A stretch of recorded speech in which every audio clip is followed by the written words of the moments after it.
You okay? Report. All right.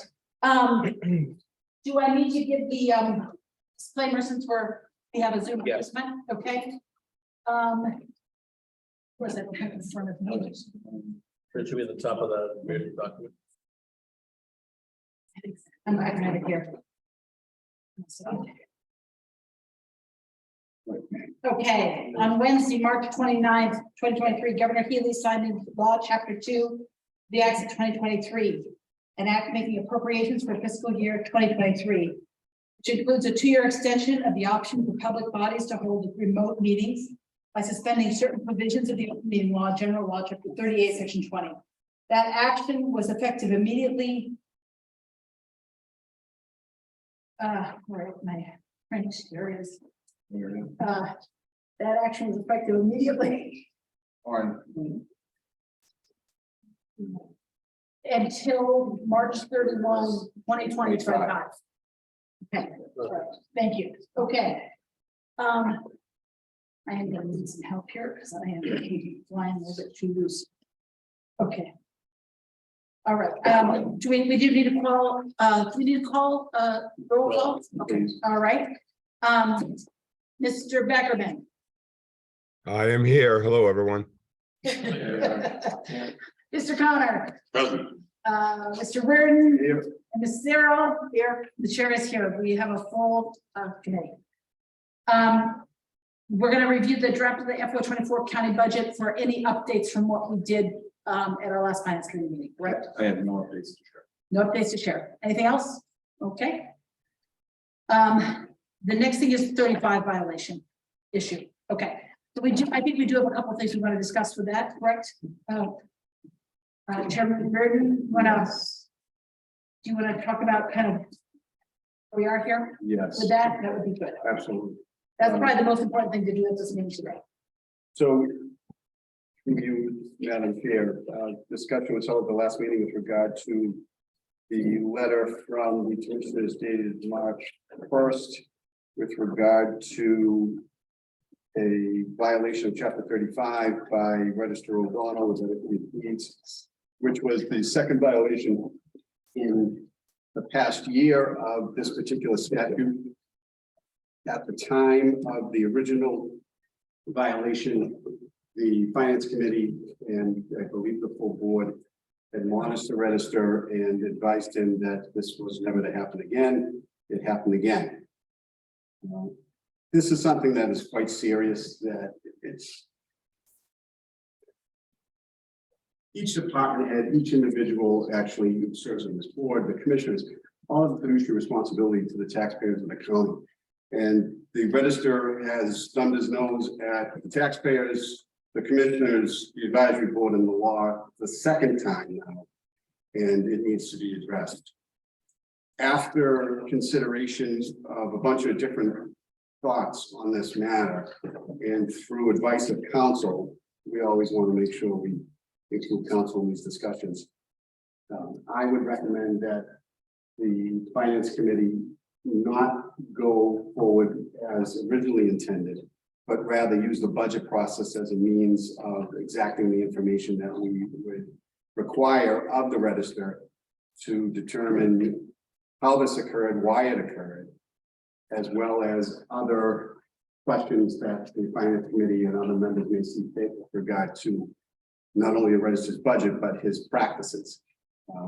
Online fees again, there are a myriad of issues that we need to discuss. I think that using the budget process is probably the best way to do that, as opposed to trying to bring people together in a different format through a committee or something like that. So that's kind of where council advised us to go, and then bringing that report back to the finance committee for your consideration. So that unlike our conversation at our last finance committee meeting, rather than proposing a committee, we would basically ask questions, I think, of the register of these issues and make a point that it's something you do have to keep following up on and addressing, and how we address it might be something to do it in the future. And I would ask that any questions that are asked, if they are questions that we need answers for the budget, which I think all of them will be. Yes, exactly. That, and we can discuss this now, with consideration of the other members. Is there a date certain that would be appropriate to have this information back in our hands? And I don't know. Given the next advisory board meeting, or advisory meeting is on May 17th, Maybe before then, maybe a week before a then. week before, Yeah. May 10th. Something like May 10th. So I think the questions are the same that we discussed at the finance committee. The questions are about why did it happen? What's to prevent it from happening in the future? There are other questions, I think, about the budget, like the online fees question in the budget.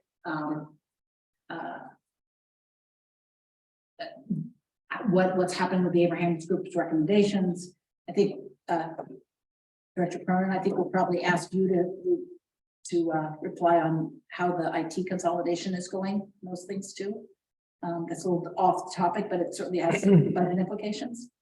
You know, because that's one of the things I think we've wanted to know how that's going.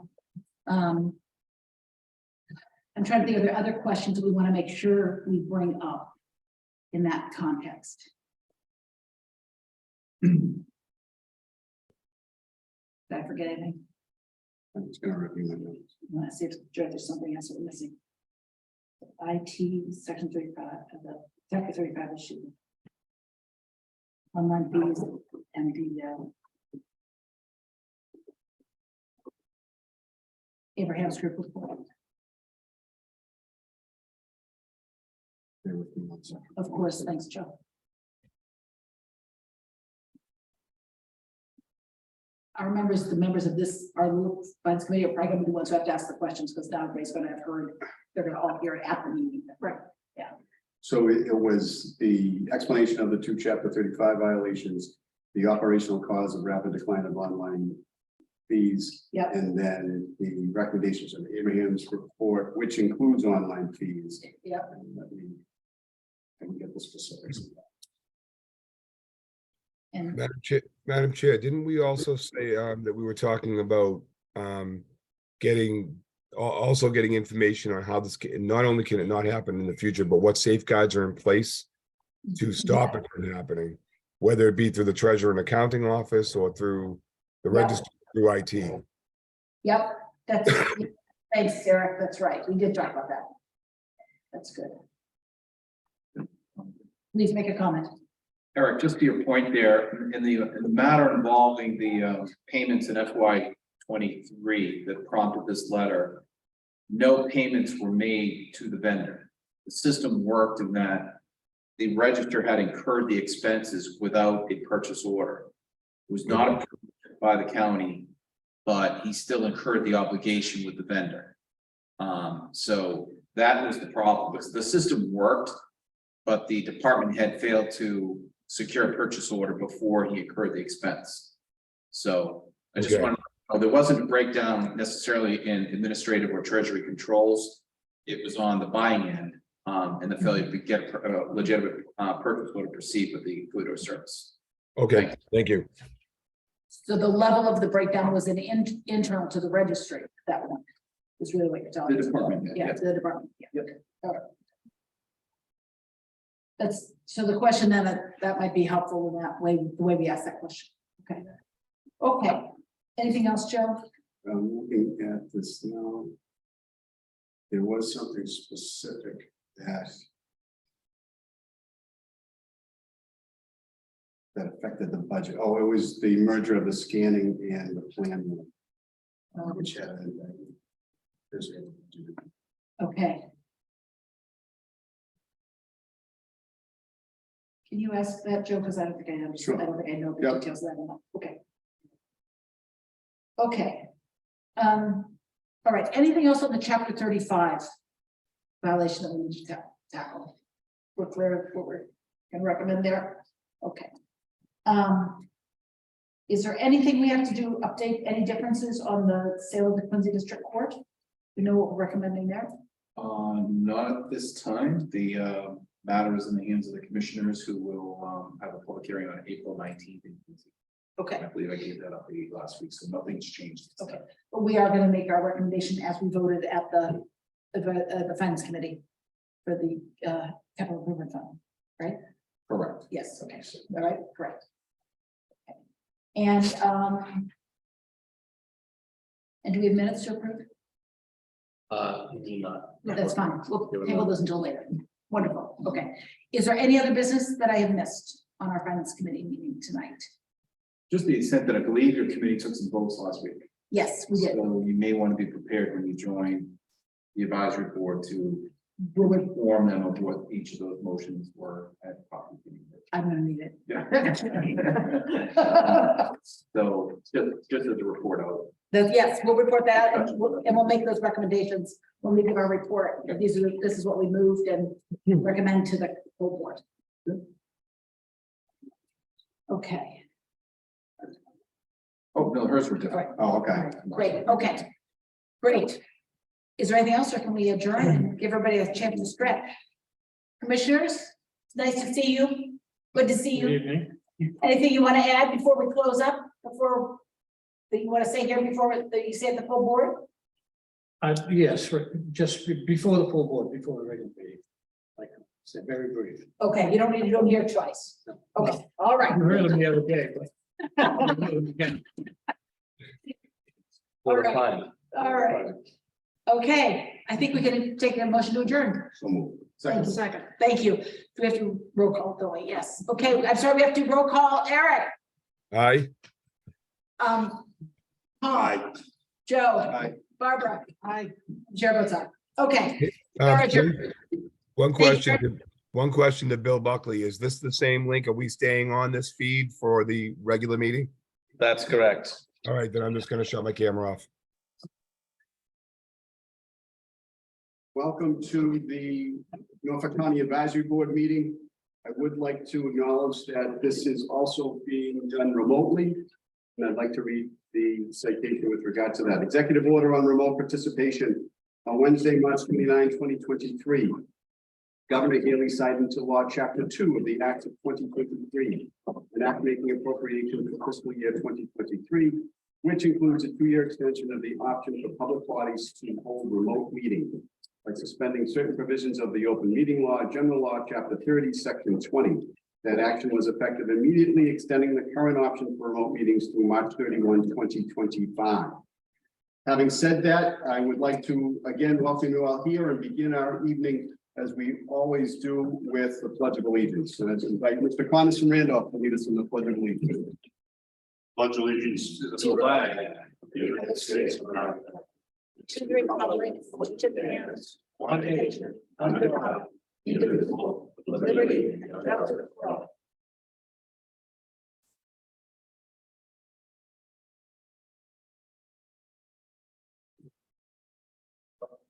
Begin this meeting, I would like to call the roll to ensure that we have a quorum. And I would ask Mr. Beckerman and Mr. Ryan Tusker if they're prepared to do so.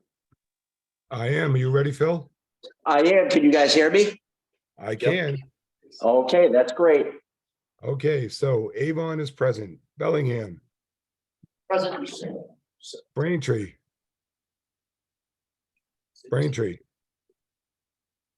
Brookline, Here. Canton, Yes. Cohasset, Present. Dedham, Present. Dover.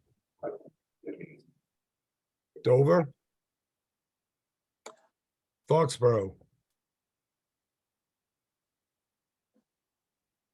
Franklin, Here. Holbrook. Medfield. Medway. Millis, Present. Milton, Here. Needham.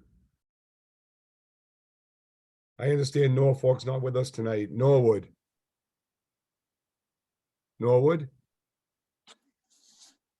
Plainville.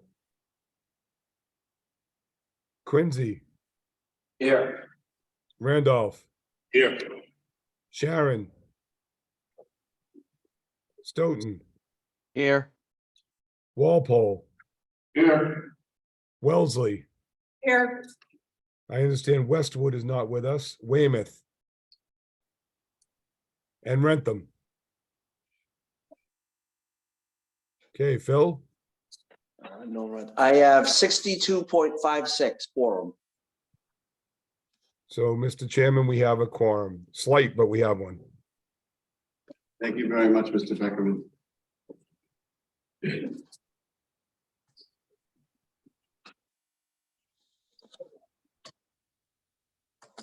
This is our annual budget hearing, and pursuant to proper public notice, I am requesting a motion to open the public hearing on the 2024 Norfolk County budget. So moved. Second, Mr. Badula. Unfortunately, being a remote meeting, we do have to call the roll. Mr. Beckerman. Avon votes aye. Bellingham, Aye. Braintree, Brookline, Aye. Canton, Yes. Cohasset, Aye. Dedham, Here. Dover, Foxborough, Franklin, Yes. Holbrook, Medfield, Medway, Millis, Aye. Milton, Aye. Needham, Norwood, Plainville, Aye. Quincy, Aye. Randolph, Aye. Sharon, Stoughton, Aye. Walpole, Yes. Wellesley, Yes. Weymouth, and Rentham. Mr. Phil. We have unanimous. Thank you. Chairman. So in the public hearing, we will first hear from the commissioners. I'll recognize Chair Shea and then Director Cronin. And then it will be open to public comment.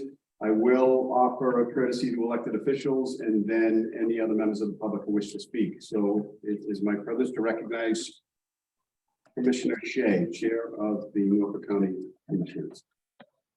Good evening, everyone.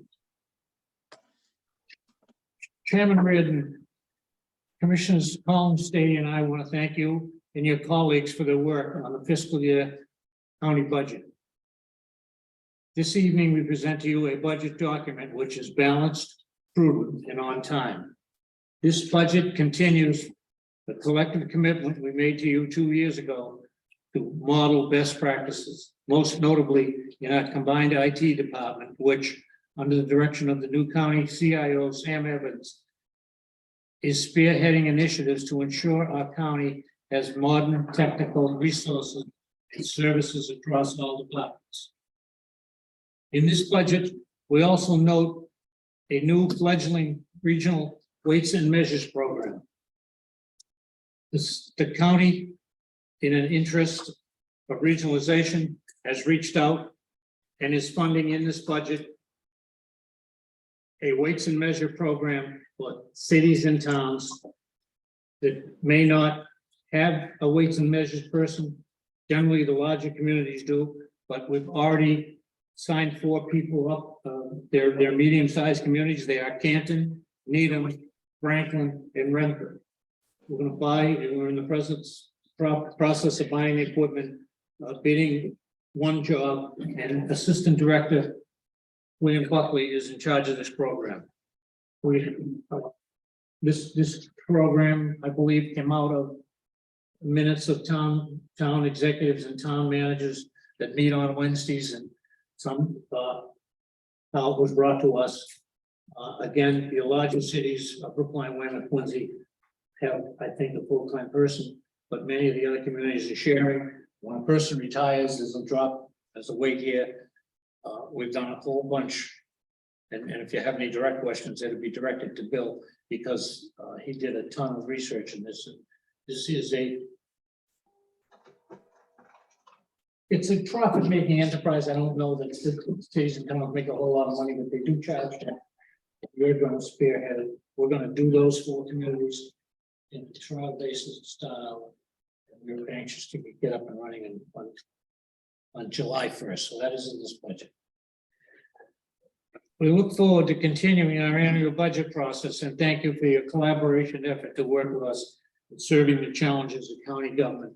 It's a lot of changes, We looked in the last 2 years at everything we could. We've kept the Abraham's report at our elbow, as well as the Ripples report, and you'll see some of that implemented in this budget. The last thing I want to say is, as of today, we've passed through $63 million to member towns of the ARPA money. We're almost at 50%, or 137 million. We're very, very happy about it. We're very proud of it. We're leading all the other counties, and we are collaborating with them on ideas. We shared mutual costs as far as accounting firms, law firms, etc. And today we made two awards to Bellingham and 2 to Quincy. So there's never a week that goes by that we generally aren't passing through some of this money. That was our commitment, and we're excited to be halfway there, because nobody knew a year and a half ago or 2 years ago what we were going to do, how it was going to go. I'm here to tell you, at a minimum cost, it's going quite well, and we're excited about it. We're still making our commitment to pass every dollar that we get through the towns, and it has opened a lot of new doors and a lot of communication, so we're very happy with it. In general, we want to say, thank you for all that you do. These financial responsibilities are always a little heavier than some other responsibilities, but we're happy to be here and ask any questions. I'm going to turn this over to County Director John. Thank you. Mr. Cronin, you recognize. Thank you, Mr. Chair. Good evening, members of the advisory board, members of the public. It's my pleasure to introduce to you a proposed FY24 budget for the County Advisory Board. But if I could ask you to pull up the slide deck. I have approximately 16 slides to share with you, which summarizes the view of the budget, which I believe all of you have been has been made available to each of you. I have the budget in front of me for any specific questions. I'll be happy to go through them at any time. We also have some extra hard copies in case people want those as well. Please let us know. But to begin, this particular budget presentation includes several sections. First, an explanation of the balanced FY24 county operating budget proposal, followed by a brief FY24 capital budget slide that shows the investment of just over $500,000 in capital for FY24, in a brief FY23 budget supplemental request. At the back end, I will give the advisory board members a brief update on the status of the Quincy District Court disposition. And then finally, a request of the advisory board to take a motion to create a capital improvement fund primarily associated with Quincy District Court disposition. Next slide, Bill, page 3. Yes, so we are approaching the back end of our development schedule, which started on January 12th. When budget memo went out to all departments, laying out the need to submit maintenance level budgets. Over the last several months, departments have worked carefully, thoroughly, and fastidiously to provide commissioners with their respective requests. Those primarily came in between February and March. In early March, the commissioners took those matters into consideration. Last March 29th, the commissioners voted on the FY24 budget.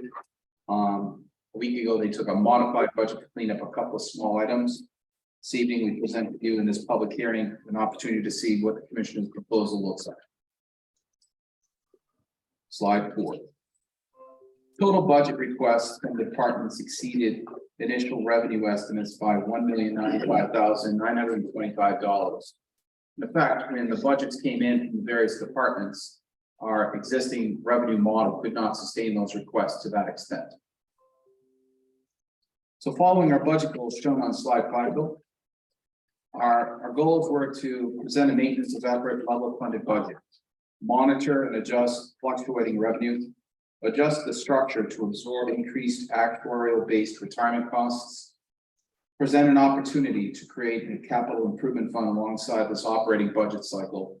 Finally, to introduce, as Commissioner Shea said, a new scaled regional services program known as Weights and Measures. Slide 6, Bill. Every budget, of course, is built upon revenue models. This summary, which is included in the hard copy budget, takes the opportunity to compare the FY 24 estimates to the FY 23 revenue. You can see overall our revenues are trending up a total of $1.1 million. That's the good news. The not so good news is reflective, obviously, in the economic situation that we know we find ourselves in, primarily within registry activity and transaction fees. These particular pieces are projected to, in the case of the transaction fees, decreased by $350,000 in FY 24.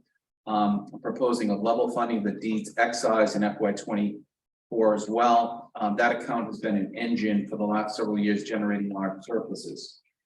However, overall, we did see an increase in the court rental reimbursement. The reason for that large increase is because last year reflected, as you probably understand, the court rentals are about 18 months in arrears. And during COVID, the activities and capital improvements that we normally get reimbursed for the state were relatively dormant. And that was reflected in the prior year court assessment. This particular realizes 18 months ago, a return to normal activities and the reimbursement rates increased. So that's a big piece of our increase for FY 24. You'll also see under the county tax assessment, it's going up to 2.5% as required by law, from 73,000. We are also, you may recall back in the fall, actually it was in September, I believe, this board elected to take a surplus from FY 23 and park it into the FY 24 forward funded capital fund, with the expectation to be used for the capital plan in FY 24. Recognizing the crunch of revenue, I'm looking to downsize our capital budget in FY 24, as I mentioned, to just over $500,000. That'll be shown in a few slides. But take the balance to offset the expected crunch in FY 24 from a recent Norfolk County Retirement Board vote, which changes the method by which Norfolk County will sustain retirement costs from a pay-as-you-go process to a actuarial-based system. I think many of you are familiar with that change. If you're not, we have a member of the retirement board who probably give some more explanation on that. But nevertheless, we were settled with a $425,000 increase. That's coming from that capital fund. Looking down, I'll get into the computer access fund in just a moment. We are seeing an increase in our shared services income. A lot of that is CARES money that came in as a result of our expenditures in prior years. This is reimbursement from the state. And then finally, unexpended balances. We are, by statute, chapter 35, I think it's section 20, required to pre-fund our future fiscal year with 10% of the county tax assessment. So that went up $112,000. Then finally, you can see at the bottom, showing a new revenue line, weights and measures fees from participating communities of just under about 87,500. Next slide, Bill. There are some revenue pieces I just need to call attention to. I touched on them briefly, but comparing certain registry accounts, for example, in FY 23, the transaction account was 2.75. I'm decreasing that down to 2.4. I'm level funding the registry of deeds excise revenue for next year. Excuse me. And of note, the computer access fund, which back in FY 13 had $861,000 coming in. We had budgeted $200,000 for FY 23. We will not meet that mark. Consequently, I'm looking to downgrade that to $100,000 in FY 24. I mentioned the court rental increase from 3.7 to 4.3 due to post-COVID resumption of reimbursable activities. Slide 8. To complete our revenue discussion, I'm assigning, as I mentioned, $425,000 from forward funded capital to offset the increased retirement expenses. The reimbursement shared services income will be increased by $194,000. That's the CARES reimbursement going back to us. Our unappropriated general fund, general unexpended balance will increase from $600,000 to $712,000. As I mentioned, pursuant to chapter 35 and section 30. The new revenue from weights and measures, and then finally, the information technology department will charge back $359,500 from deeds excise for registry related technology expenses. On slide 9, how do we achieve a balanced budget? I mentioned the department heads presented their budgets to the commissioners between February 7th and March 8th. We relied on a balance of policy goals, past funding levels, and assignment of costs where most appropriate. We adhered to Mass General Law, Chapter 64D, Section 12, to balance the Registry of Deeds budget against prior year spending. Note, this is important, as in FY23, this appropriation will need to be revisited for any adjustment in September 2023 against actual FY23 spending. The proposed budget for the registry this evening includes an estimated FY23 number that is likely to be going up as a result of the new Registry of Deeds collective bargaining agreement and the associated cost of living increase. We will likely see this budget go up in September, but we can't adjust for that until the spending is known sometime in September. We utilized increased revenue from sources shown previously to offset declining registry revenue. And then finally, the county is experiencing a spike in these non-discretionary costs. Many of you come from communities across this great county. You're familiar with your own struggles in your own municipal budgets. We're no different. Our group insurance costs increased 4.5% for FY24 from what I'm hearing. Looking at you, Jim, that's not that bad compared to some. I've heard 11, 10% of the community. So it's still a big cost for our county expense, and it drove over $273,000 in increased spending for FY24. Our contribution, as I mentioned, is going up 7% per the Norfolk County Retirement Board vote. And we're projecting a 24% increase in utility costs. Kind of a guess at this point, but based on some projected spending we've seen in FY23, and I know this board supplemented that account. It's sort of leveling right now. We don't project any year-end deficiencies, but this is one of several accounts we'll keep an eye on rolling into FY22. Slide 10.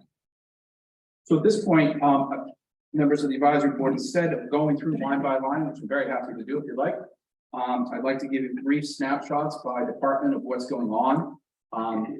Starting with the Wallace Recreational Facility. They are projecting a modest increase in cart rental fees of approximately $13,000 for the upcoming fiscal year. From a capital perspective, we're looking to upgrade the amount of money that the county funds their course upgrades. If you haven't been to the Wallace Recreational Facility, I highly encourage you to do so. There's been a lot of capital improvements, basically on the front end. The non-golf experience has been completely updated, from the tennis courts, the pickle courts, to the playground, the lighting, parking has all been repaved. We recognize over the years that $80,000 per year for capital improvements annually on the course itself was inadequate. So we're looking to put $125,000 out of capital into the course in the coming fiscal year. Some of you may also recall that the golf course was looking for a new restroom on the course to aid in some relief of golfers. We were originally planning to fund that through capital. We're relieving the capital expense, and I'm going to propose to move that over to the American Rescue Plan Act federal grant funding. So that will be shown when you see the capital plan in a minute. You got a column for the capital, and I'm just showing the ARPA presentation of proposed projects alongside of it. The Commissioner's Office, as Commissioner Shea indicated, we are creating a new weights and measures regional program to service Needham, Franklin, Rentham, and Canton. I used the word scaled a few minutes ago just to briefly describe the fact that we expect the program to grow. In year one, we're going to hire one FTE and one contracted employee. The FTE will obviously be with us and hopefully be joined by a full-time employee a year from now. The contractor will hopefully be a person of experience, somebody who may have worked in your own communities, who can help the program stand up and get the program going effective July 1st. 4 communities, based on the information Mr. Buckley's been able to source, is a doable scale of work. We do have several communities in Norfolk County that are queuing, that are waiting to come into the program, including Stoughton, Westwood, Bill, are there others I'm forgetting? Medfield possibly. Westwood, possibly Norfolk. And possibly Medfield. So there is potential to grow there, and we do recognize that a lot of communities in the middle of the county that don't have their own services will be very interested once the program gets going. ARPA funding for possible partnership with local health organization for promoting awareness and giving, which suffered setbacks during COVID. The commissioners have an interest in utilizing now ARPA funding through their lens for the benefit of the county. Many of you, as Commissioner Shea just indicated, your communities have made use of this funding to the tune of $63.5 million. The commissioner stated from the very beginning that the local communities get the money first. and that's been the push. But as we approach the last 18 months of effective obligation period for that grant, it's time for the commissioners to look inward. And one of the programs they're looking at right now is noted is an opportunity to work with a nonprofit in Norfolk County that will benefit as many county communities as possible to raise awareness for giving, and more on those details to follow. Information technology, Sam Evans is at the back of the room. As you know, he's our new CIO. We are introducing in this budget a new method that helps track expenses for the registry of deeds and non-registry appropriated costs. This will allow us to monitor where the costs associated with any expense need to be booked, whether it's against deeds excise or other resources. The noted codes are shown on the bullet. We're planning new capital costs in FY25. There are no technology expenses planned for FY24 at this time, and I'll explain that in just a moment. We're showing an operating budgeting. Oh, I just skipped over something in the Commissioner's office. Forgive me. There are 2 salary increases that are proposed for the Commissioner's office, new supervisory duties for the county director and the assistant director. Happy to answer any detailed questions about that if you have any. Back to the operating piece for information technology, a similar increase to create a new assistant CIO.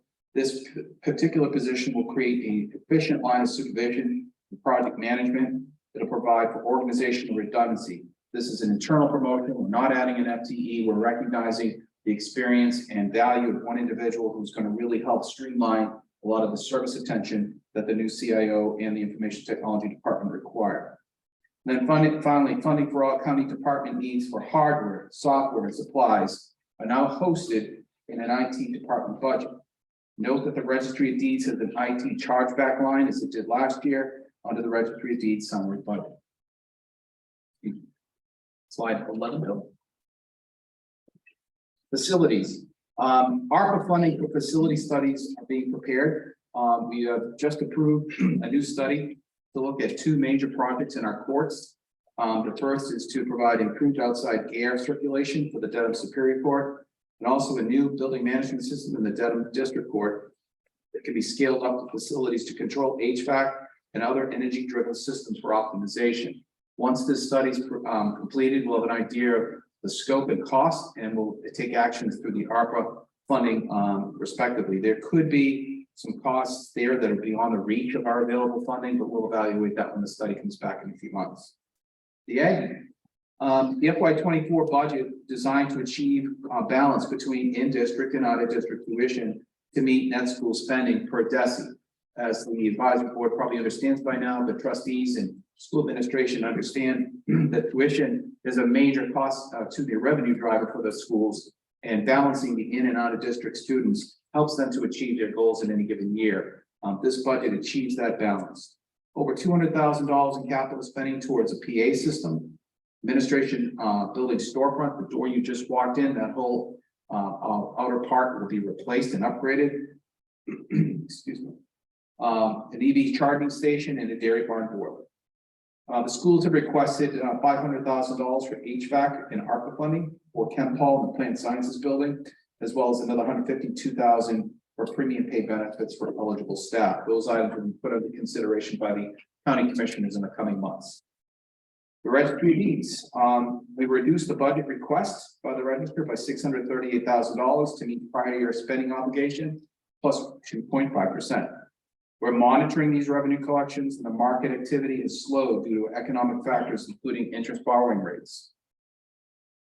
They do have an on-site fully staffed IT services planning and coordination services, and they're currently looking at the CIO is looking to create 2 impactful working groups into FY24 to evaluate, number 1, the registry's ground tech database for possible upgrades and replacement.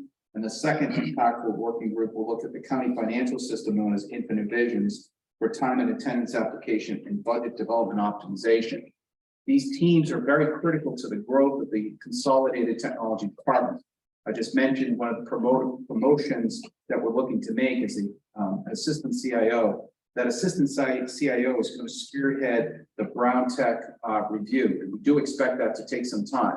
The advisory board, the commissioners can expect a report probably within 6 to 12 months on where things are trending for the upgrade of those systems pursuant to what we learned in the Ripples group. And then finally, as I mentioned, they're going to try a separate team to optimize the Infinite Vision software. This is a recommendation that the Abraham's group made to help us track time and attendance more accurately than the current system. Slide number 12, thank you. So under the FY24 capital plan, the advisory board, as I mentioned, approved the $1 million forward funding needs in FY24 back in September. It's being used now to allocate $575,000 for capital needs in the coming year. The balance will be used to offset large expenses associated with retirement contribution. In ARPA, the Norfolk County Commissioners resolved to place the cities and towns first. And as note, this number is already outdated because we've had a very active 2 weeks. We've distributed $63.5 million to 21 communities out of the $137 million allocated to the county. The set aside of 3% for grant projects and administration is holding firm, and it is within that realm of funding that we'll be looking to fund the county-related projects. With under 24 months left to obligate the funds, the commissioners are desiring to begin project planning for the county's use. Slide 13. My apologies if that's strange and difficult to see. We do have hard copies if anybody has borrowed them, but I'll be brief. We're looking to fund in FY24 $575,000 in total capital budgets. That includes $20,000 for cedar fence replacements at Wollaston Golf Course, $50,000 for a fuel pump upgrade, and $125,000 for course upgrades. Under the County Commissioner's Office, the Ways and Measures Department will need $50,000 for startup expenses, equipment. Under facilities, they require $7,000 in new tools. Engineering, they're looking for $38,000 for a robotic total station, a Leica station, a measuring device, as well as $7,000 office equipment, chairs, desks, partitions, etc. The agricultural schools I mentioned is looking for a total of $278,000, including $63,000 for technology upgrades, $120,000 for PA system upgrade, $45,000 for admin building west facing storefront, $40,000 for EV charging stations, and finally the $10,000 for the cow barn, the dairy barn or office boiler. I won't get into all the details in the time, but we are projecting approximately $3.124 million in proposed ARPA projects for next fiscal year. These are subject to change, as I mentioned. There's a certain fluidity associated with these plans. They are the requested amounts by the respective departments. They express where the county is hoping to move its resources depending upon how things shake out with the study and things of that nature. More on that later. Slide 14. This evening, I'm pleased to let you know our supplementary requests are very modest as we close FY23. When we saw you in January and after we wrapped up our business, we had $308,671 left in our supplemental fund this fiscal year. We have several items to expend against it, as well as a couple of transfers. We desire $2,100 to pay unpaid bills from FY22, $300 for longevity pay, and $100 for longevity pay in Wollaston Recreation and Treasurer's Office, respectively, and $1,000 to create a capital improvement fund, which I'm going to talk about in just 1 second. And then finally, 2 transfers: one in the engineering department, moving $34,500 from permanent salaries into contractual services. Registry of Deeds is looking to move $15,000 from deeds excise down to temporary salaries in FY23. That will leave a balance of $305,171. There's our hope not to touch that money, let it slip into FY24 and give us some aid and comfort as we stare at the revenue model for that fiscal year. Before I forget, I believe Chairwoman Childs will have an announcement. We are going to ask that the advisory board just pencil in the date of July 7th as a potential meeting date. Due to the revenue crunch, we can't rule out the fact that we may have some unexpected transfers to close FY23. We will alert the advisory board members of the same, but we'll make an announcement later to remind folks. That would be July 7th, which I think is a Friday, and we strongly desire a remote meeting for that. Zoom. More on that later. As always with the supplemental, I'd like to add some notes for the advisory board to ponder. The Quincy public hearing is scheduled for April 19th. Quincy City Council Chambers. We expect to close on that property on or about June 30th, 2023 with Commonwealth. believe you all understand at this point, the Commonwealth and the County Commissioners have agreed to a $10.4 million sale. We are monitoring projected FY 24 revenues. Do not think this will be the last time we talk about it. We have to recognize that the economic conditions are driving and impacting our revenues as one would expect. I am well aware of the need to identify any negative trends in revenues and take action without delay. That's the way I was trained, and I expect to act on that if it's needed. So stand by, given the revenue volatility that I think we all understand. I'm not recommending any additional OPEB contributions this fiscal year. We're going to move the surplus to FY 24 to improve our liquidity. And then finally, I've decreased the FY 24 capital plan from forward funding, as I mentioned earlier, using that balance to offset a retirement board increase. We approach the end of the slide deck. I just want to give you a brief update on the Quincy District Court. The county commissioners have agreed to sell the Quincy District Court to the Commonwealth for $10.4 million. Brief history, and I know it's brief because in some cases I understand the discussions in that court go back as many as 15 years. But last summer, this board approved funding for an appraisal. That set in motion very active negotiations with the state's Department of Capital Asset Management. The commissioners directed myself and attorney Scott Lopez to join ECAM in negotiations, which began the last fall. I think it was in October. We exchanged values, comments, appraisals. And after much negotiation, well into January, we settled on this number.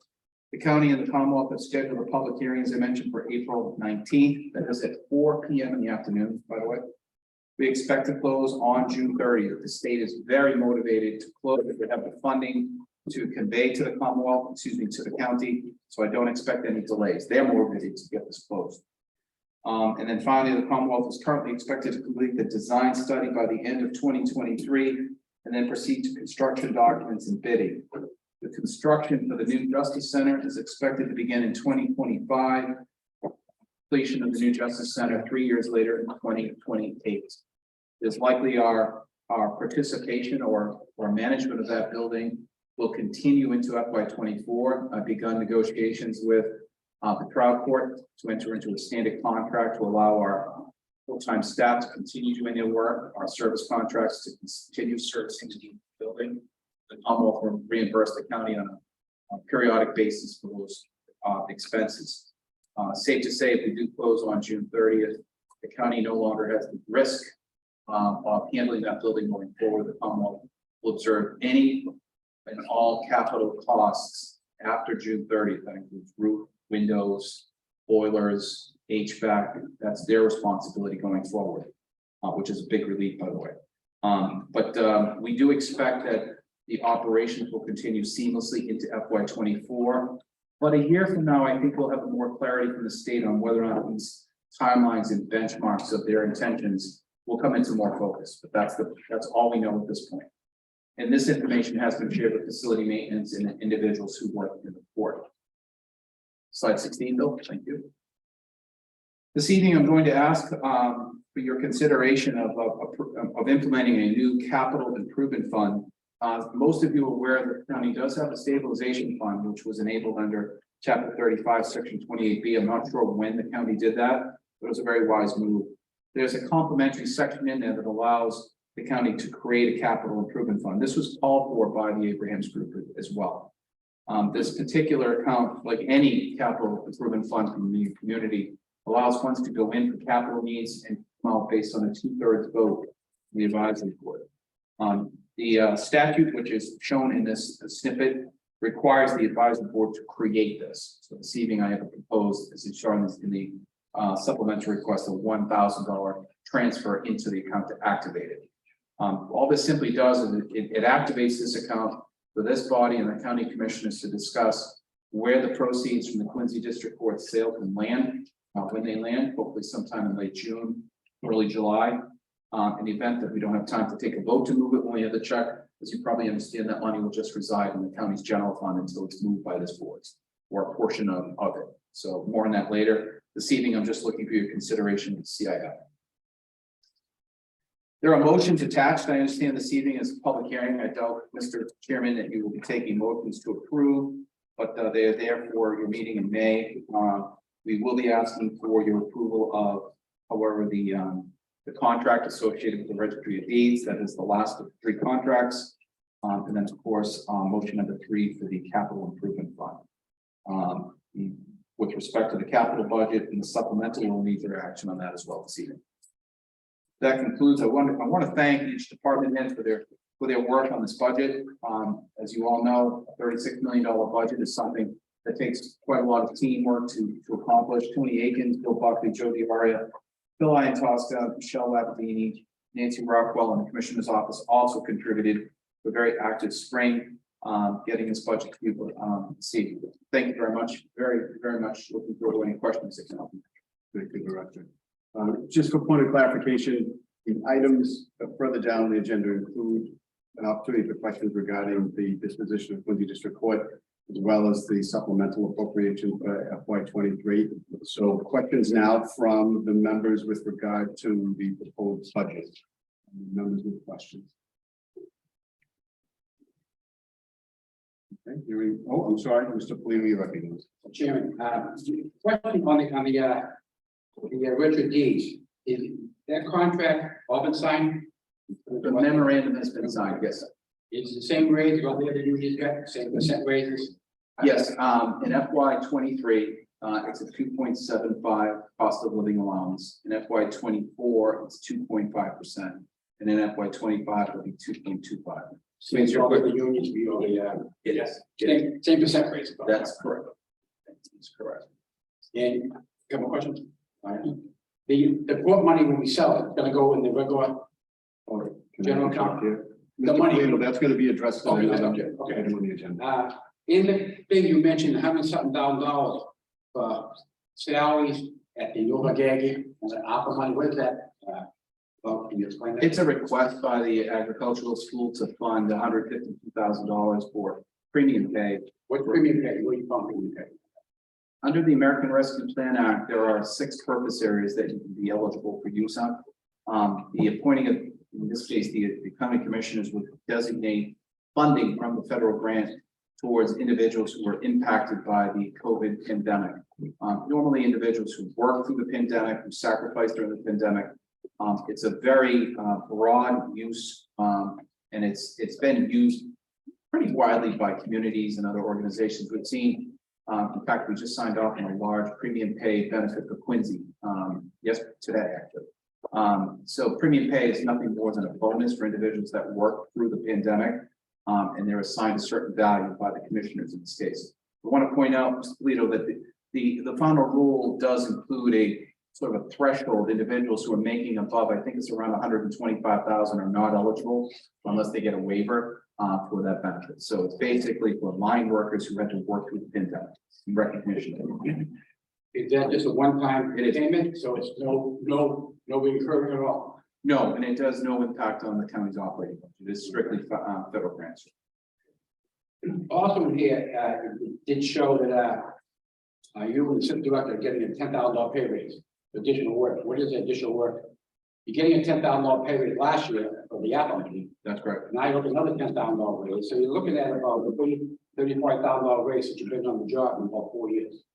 So can you explain what job, why most people get 2.5% pay raise? Why are you getting $10,000? You and Bill getting $10,000. Explain the extra work. Sure. There's actually 3 total. Do you want me to discuss this, the assistant CIO as well? There's 3 altogether. Okay.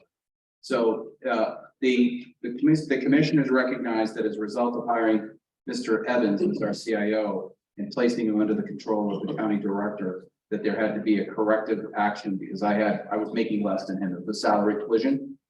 So a salary comparison was done with the other counties, and that information was shared with the commissioners who determined at that time that a corrective salary of $10,000 in my position would correct that collision.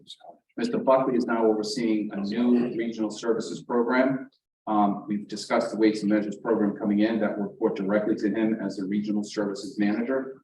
And as such, he has new responsibilities associated with that program. Again, the commissioners recommended that value as well. The final one is the assistant CIO. That's Mr. Caparato, who I think you may recall was the acting CIO before we hired Sam. Dan's been with the registry for many years. He's got incredible institutional knowledge. He's a strong leader, and he's going to handle the Brown Tech optimization group. So because of those new duties, and he's going to be overseeing the staff, Mr. McDonald and Mr. Dallas Gray.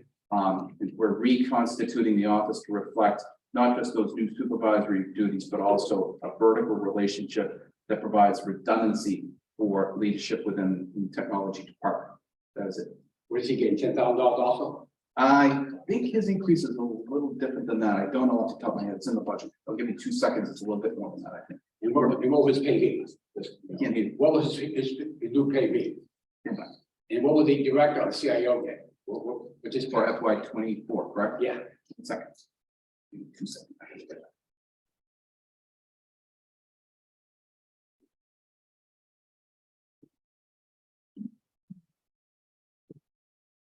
So it's page 28 on the county budget for those who want to listen or watch it. In FY 24, the CIO will be making 137,967. Mr. Caparato will go from 98,000 to 120,000. It's a little over $20,000, Mr. Polito. Then we have Mr. McDonald at 113 and Mr. Gray at 89.5. See,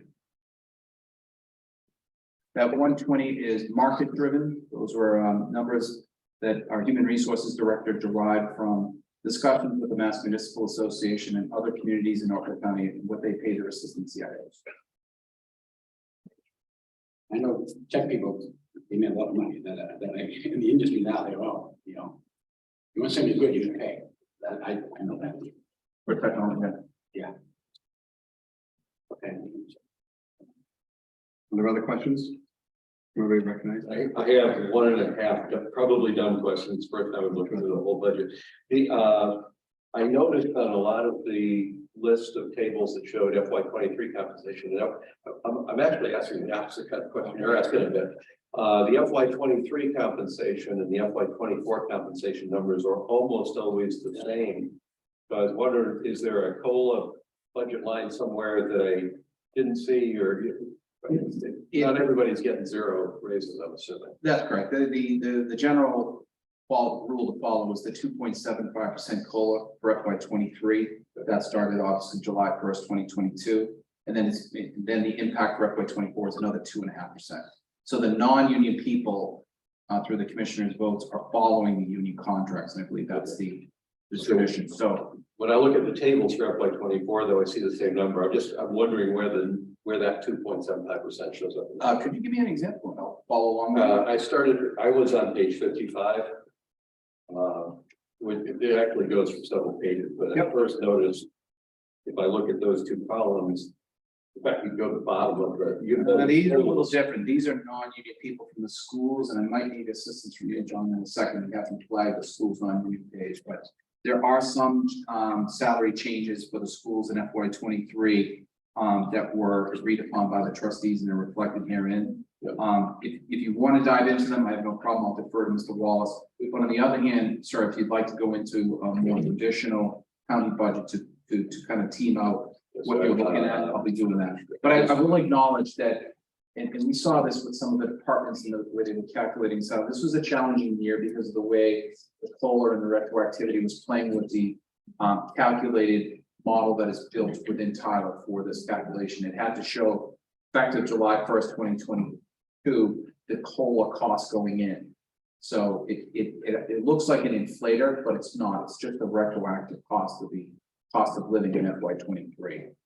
And it had to be reflected under that FY 23 column. So Jim, I think I wasn't attacking the FY 23. I was looking at the FY 24 numbers, and they're the same numbers. So I was actually asking the question. It seems like an awful lot of people are getting 0 raises from FY 23 to FY 24, and I was assuming that wasn't the case, but I wasn't sure where the money that was picking up the increase from FY 23 to FY 24 was showing up. That's all. Sounds like a good bill. I think through Mr. Chair, it's just perhaps a trick of the way the data is presented. If you look at 7/1/22 is actually the first day of 23. Yeah. So when you look at the 7/1/23, that's the beginning of FY 24. Okay. So it's almost like an optical illusion. Oh, okay. For lack of a better term. So you're really That was a dumb question. 7/1/23 is the first day of FY 24. So I guess. 7/1/23 is the first day of FY 24. So to find the 23 number, this is also why we're looking at the way we present You go back to 22. You've answered my question. Now I have another, the half-done question. I think I'm not trying to administratively sharpshoot. I just want to make sure there's not information here. On page 63, if I look at the totals for the union, they go all the way to the bottom. It's not all the way to the bottom, it's all to the bottom. And if you compare the commission approved number total with the FY24 requested amount total, there's a big difference, and I think it's just an administrative, or I'm just asking, is there information there I'm missing? I think it's just administrative, it's probably a cell formula. But I just want to make sure I'm, like I said, it's the first time I've gone through the budget, so if there's information there, I want to pick up on it. If you'd allow me to, we can move on to the questions. Mr. Wallace is here. I'm gonna ask him to look into it. These are tables that originated from the schools. I don't want to waste anybody's time. We'll look at getting an answer, get right back. Is that okay? John, do you understand the question? Do you want to show it to you? You have to show to me. 63 is great. I can, if you want to keep going, I can go. Oh, my bad. Say, and by doing it's the registry. Sorry about that. Yeah, forgive us. We'll have to look into that number. I'll get back to you. All right, okay. I think it was just an error in that formula. Any other questions of the members?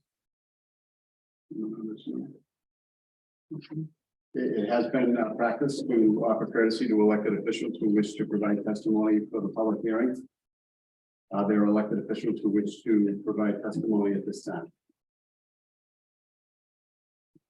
Registrar O'Donnell, you recognize. Sure, I just, good evening, everybody, Wade was on from the registry. I had sent out a letter yesterday. I know this is just a hearing, and when we submitted the budget, we try to submit it on behalf of the registry staff and on the registry users, and I know there's a process. The letter that went out yesterday was just pointing out that some of the historical amounts of money that I spent over the years, there's been some significant cuts. So I was hoping, I know in years past, I know I sat down with the committee with Paul Connors to kind of look at the differences. So that would be my suggestion. I just try to stand by the letter that was written. There are things with group 1 that deal with the employees, group 2, which is contractual, and group 3, which has items like computers and things like that. And I just stand by the letter I wrote and hope that between now and when the vote comes in May, that maybe this committee could have a committee of a couple of people to kind of go over and see, because the cuts were significant. And the registry and some of the union people are here today. They do a great job. The registry is well known in the state for doing a great job, and there's no lying team. We have great employees.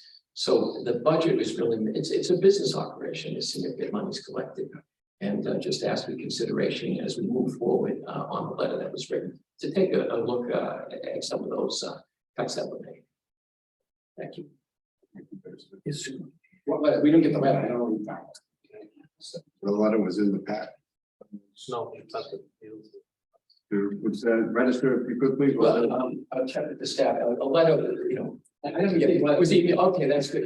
So we'll do it tomorrow. The gist of it was that I have a copy. Was just seeking consideration of the impactful proposed cuts made to the registry of deeds budget in a number of budget groups. For example, in group 2, and again, I'll check to make sure that it was emailed to check to make sure it gets to everybody. I know the chairman really got it. So, but it says, for example, in group 2 of the registry of deeds in fiscal year 2019, spent over $522,000. In fiscal year 20, spent $449,918.01. Yet the approved version 3 budget for fiscal year 2024 has the approved amount in group 2 of $270,634. This needs to be examined in deference to those individuals that rely on the services of and the land records at the registry of deeds. Upon examination of the approved version 3 budget dated April 5th, 2023, in group 2, the registry of deeds is shown to have spent $470,926.33 in fiscal year 21, $415,137.27 in fiscal year 22, and last year $424,000 was approved in the fiscal year 2023 budget. This demonstrated historical need significantly exceeds the current budget figure of $270,634. I would also point out that in group 3 of the approved version 3 budget for fiscal year 2024, there is an approved amount of $36,550.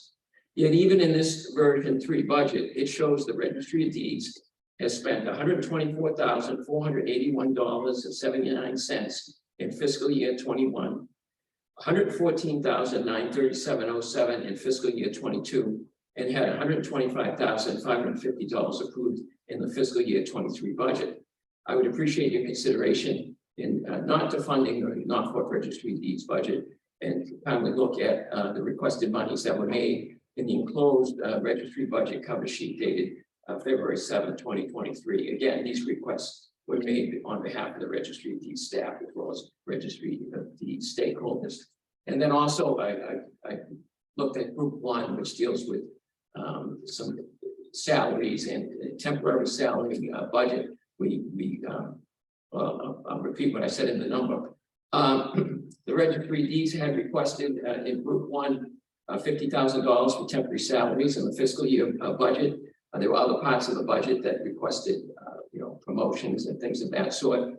There are a number of other county departments that have monies for temporary salaries. Yet it was the registry that had its temporary salary account cut to 0. The registry has spent monies for temporary salaries in years past. The recent registry expenditure numbers of $35,330 in fiscal year 20, $29,991 in fiscal year 21, $84,910 in fiscal 2022, which was kind of an anomaly, and $23,200 was appropriated in fiscal year 2023, which needed to be supplemented and is being supplemented later on in the evening. So I just ask your consideration. We'll get the letter out. I apologize to those that didn't get the letter. And again, I would hope maybe we could have some people from this committee or committee appointed to try to resolve the differences in the numbers. Can you explain maybe later on what's group 1? I don't know what these groups mean. You mentioned group 1, group 2. I don't know who's in those groups. Can you just maybe tell what the group 1, what the group 2? Group 1 is salary expenses. And that these groups follow for every single county department. Group 2 is supplies, group 3 is supplies and materials. It's not employees. I thought. What do you think of retirement groups? No. I thought group 1 was certain employees, group 2 is not employees. Well, group 1's all employees. No, and group 2 is contractual. Okay, thank you.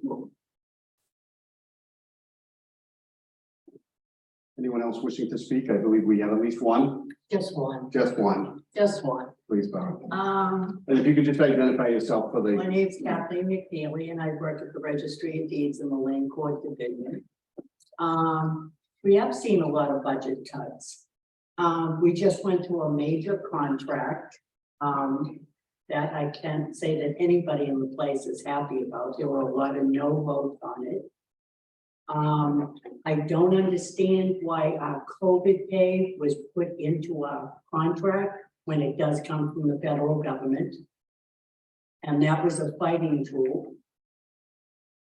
Not with us, but with the commissioners.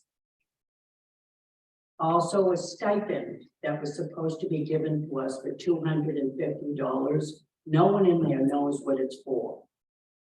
Whether I'm supposed to be doing this or talking about the contract, we ended up with the 2.75 raise. No one is happy.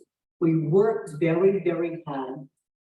And 3 years ago, 16 positions were taken away from us.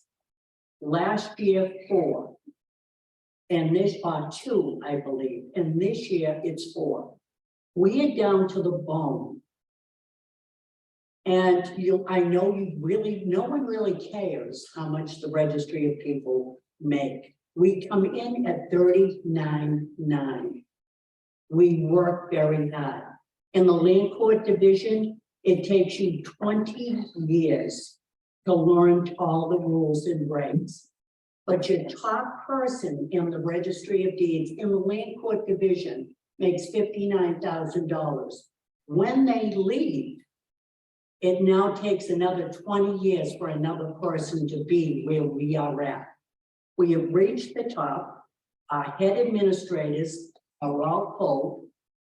We have two wonderful, wonderful ladies in Landport that can't even move up. And when I tell you, they are the best employees. Marguerite Lee hires nothing but the best. You have to have a brain. And we all have brains. Mr. O'Donnell hires us also. And I will tell you, we may spend money. I want you all to take a look at the Registry of Deeds versus Dedham District Court. When you walk in, you will be so discouraged. You walk into Superior Court, it is a mess. You walk into the Registry of Deeds, it has been brought back to the 1900s. Even the paint on our cabinets are beautiful. It is a pleasure and a blessing to walk in. And when we have customers come in that are now signing for a homeowners or a homestead act, they walk around and look at our pictures. I'm just asking you, before you sign that contract tonight, please, the recorded side, they do plans. There are so many documents that come in, and we were told that the scanning department were undereducated bookbinders by someone. No names will be mentioned. We need something. Please, will you allow something in this budget that we can bring back our jobs? Please, I'm asking all of you to vote and vote yes. We need money for the Registry of Deeds. We save paper, we don't waste. We're waiting for books to come in. You have to help us out here. And Mr. Cronin, I will say one thing. The last year of our contract on the MOU that was sent out, if you vote yes, you get this. If you vote no, you get this. We were offered 0.50 on the 2.25 to bring it up to 2.75. And I didn't hear that tonight. All we wanted was 3%. We aren't, that's all we were asking for. Please help us at the Registry of Deeds. Thank you very much for everyone to listen. Thank you. Mr. Bruno is recognized. Mr. Chairman, through you to Mr. Cronin. So there was comments just made about positions that were eliminated at the registry, and I've been sitting here for almost 2 decades now. Can someone tell me, like, say, for example, last year, were there sitting positions that we eliminated at the registry? Not to my knowledge. And are we eliminating any sitting positions this year? No, sir. So I just don't know where that information, I just want to make sure I'm clear on what we're talking about, because If I can say it, if you look at last year's budget, It's gonna be. if you look at last year, I'm not allowed to do this, I'm sorry, That's sorry. okay. I just want to see if there are other questions before you wrap. Okay, I just have that question for me. Are there other questions of the registry employees? Mr. Polito? You just, you mentioned about the COVID pay. Was that included, was that included in their contract? It was included in all 3 contracts, Oh, all 3 contracts. was it including their pay or just one-time payment? It was a one-time payment, same amount for all 3 contracts. What contract you call it? I mean, what contracts are they? And maintenance, engineering, and registry fees. They all get the same one flat pay? Yes, sir. How much was that? $2,000. How much? $2,000. $1,000. Any other questions? So you're recognized, Anthony. I'm recognized Federal again. inspection, please. on our MOU that we weren't allowed to see. It says, it states up at the top that the 2000 COVID pay would be put into our contract. And it was used as a tool.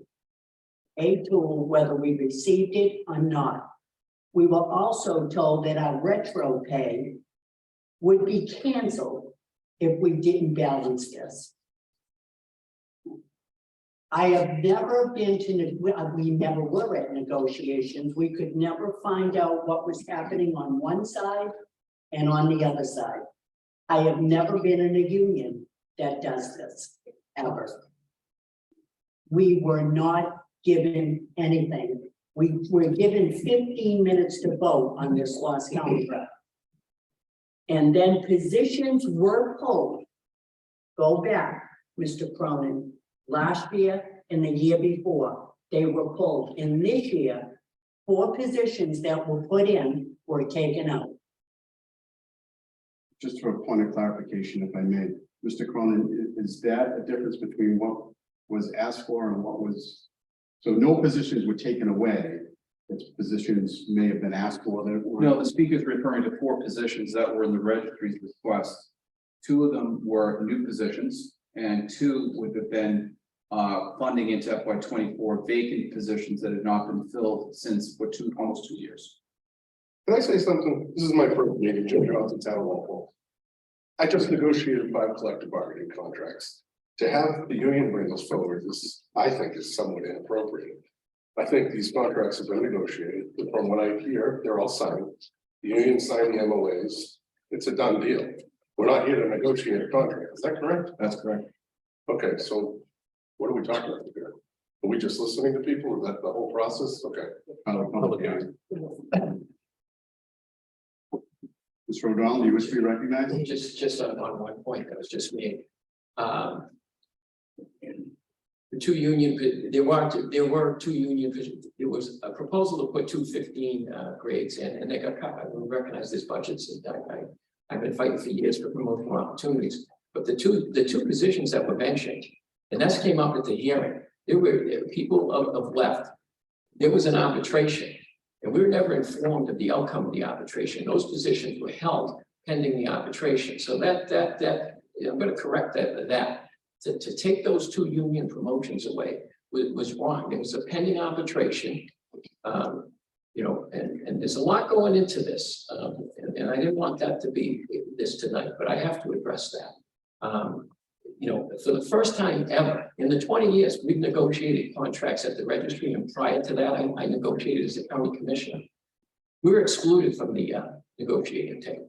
So, I just feel bad that the employees feel bad. And I would take the hit, but never in the 20 years that I've been registered did a contract get voted down.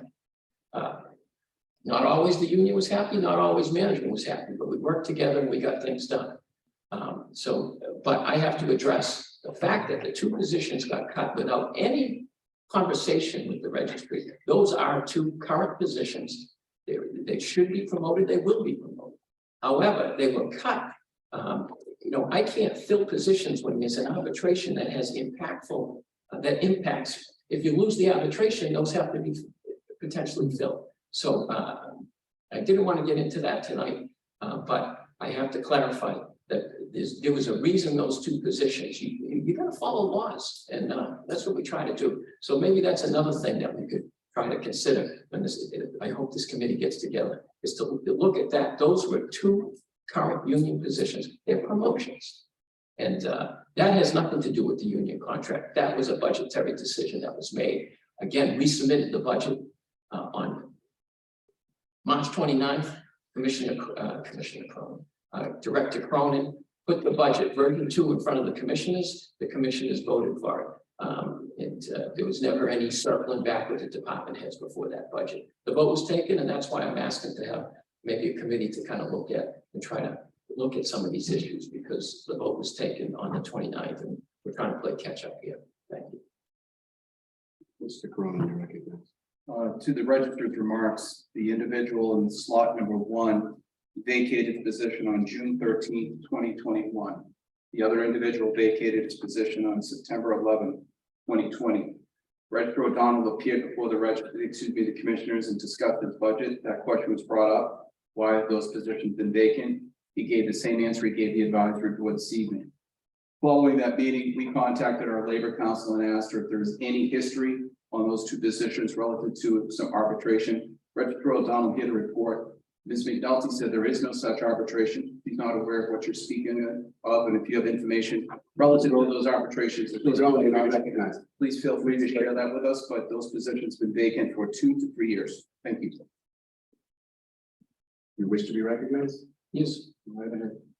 Yeah, we'll address it. There was an arbitration that involved an employee that didn't get a grade 13. Those have impacts. That was arbitrated. It was going to arbitration. And this, again, why the attorney representing the registry of deeds, it used to be, there was communication, but under the new regime, I guess now Attorney McNulty says she doesn't represent the registry. I will say this, there was an arbitration that was being pursued by an employee, and it wasn't until I brought it up at the hearing. Why would I bring it up at the hearing? As was acknowledged by County Director Crone. And then after that, and again, we will have,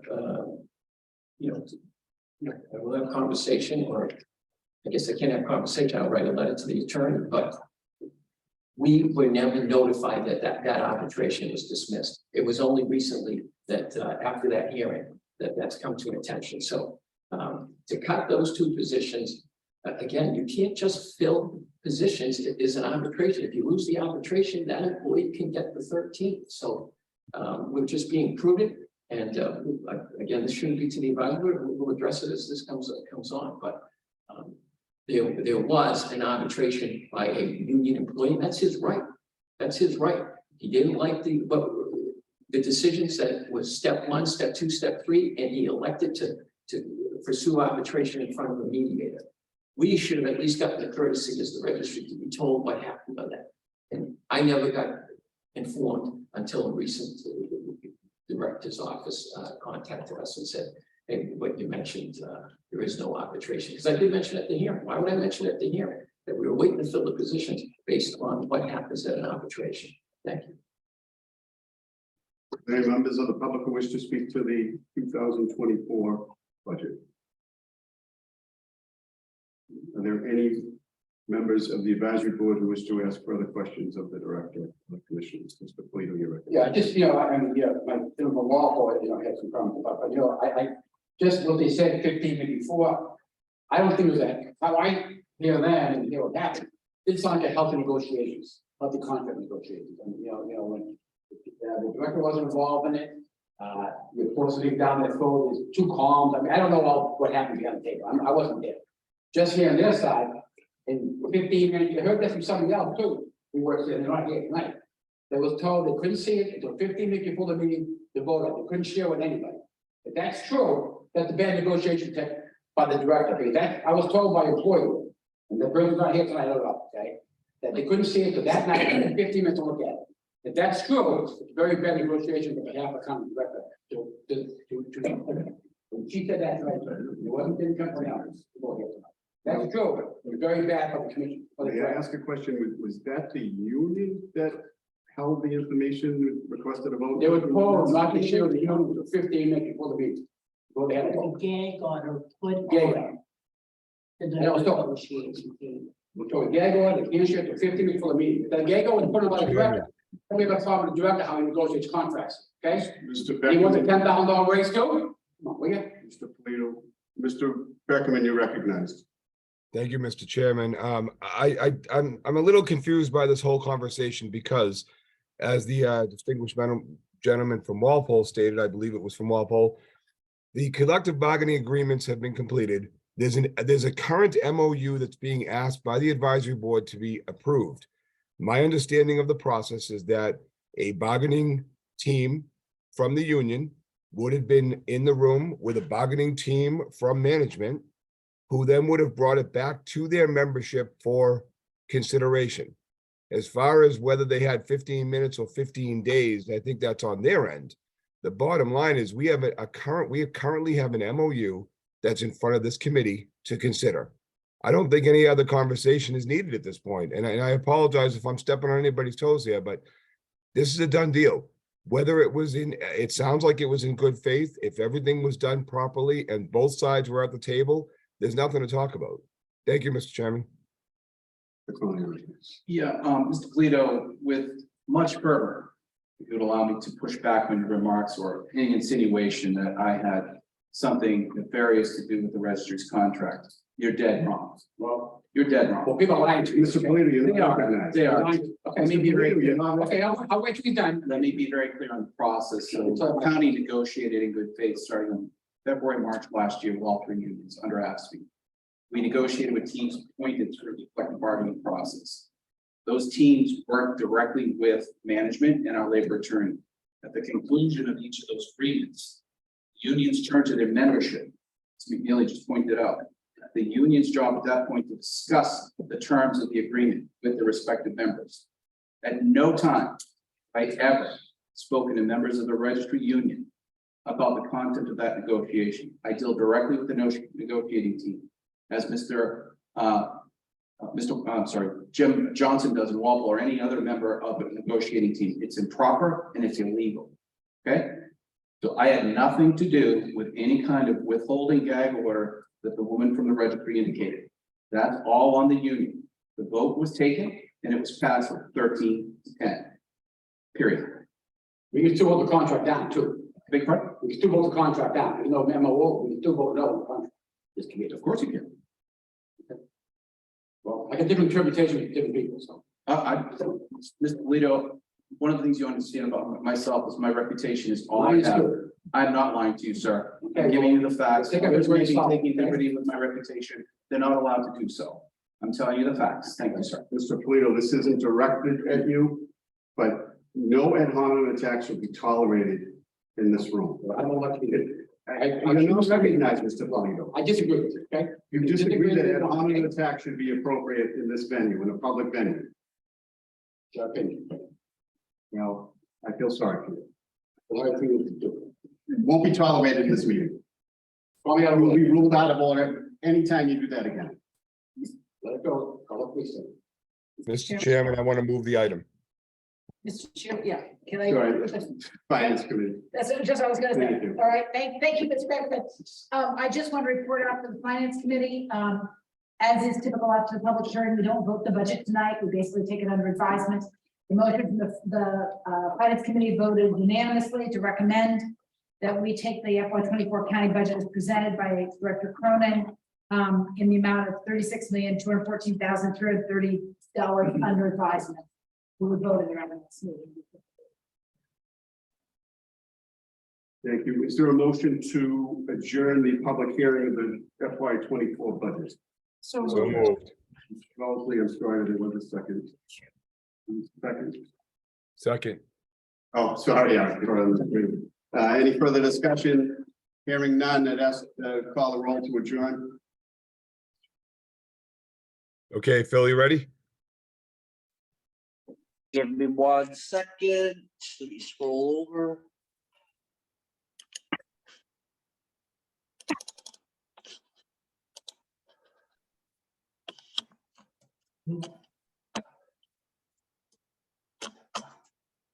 Okay, all set? Okay, Avon Road votes aye. Bellingham, Aye. Braintree, Brookline, Aye. Canton, Yes. Cohasset, Dedham, Yes. Dover, Foxborough, Franklin, Yes. Holbrook, Medfield, Aye. Medway, Millis, Aye. Milton, Aye. Needham, Aye. Norwood, Plainville, Aye. Quincy, Aye. Randolph, Yes. Sharon, Stoughton, Yes. Walpole, Yes. Wellesley, Aye. Weymouth, and Rentham.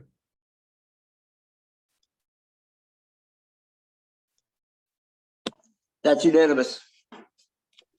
Bill, can you give the percentage just because we had an additional, I believe, Medfield had joined us from the original quorum? So could you- In Needham. And Needham, yes. And Needham. Okay, so this is obviously going to change the quorum, but it's 70.16. Thank you, Phil. Mr. Chairman, we have a motion. All right, Eric and Phil, I hate to do this to you, but don't go very far.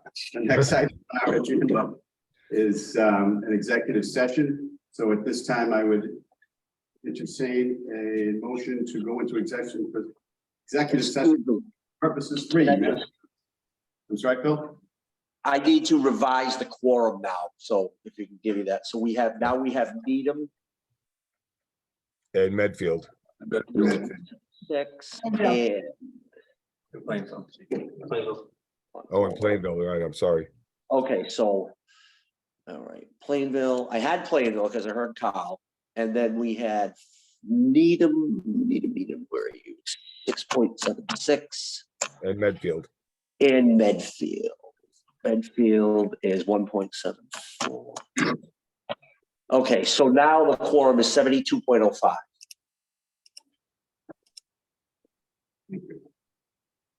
So at this time, I would entertain, yes.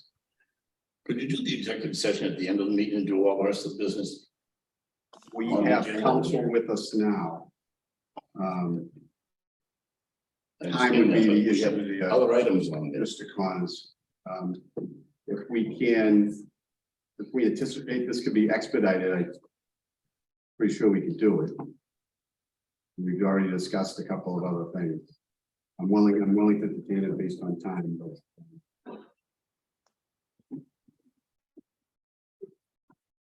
I'll make a motion that we have the executive session at the end of the meeting. Is there a second? Scott's waiting. All right, it's been moved and seconded. Any discussion? Nope. Eric and Phil? Phil, you ready?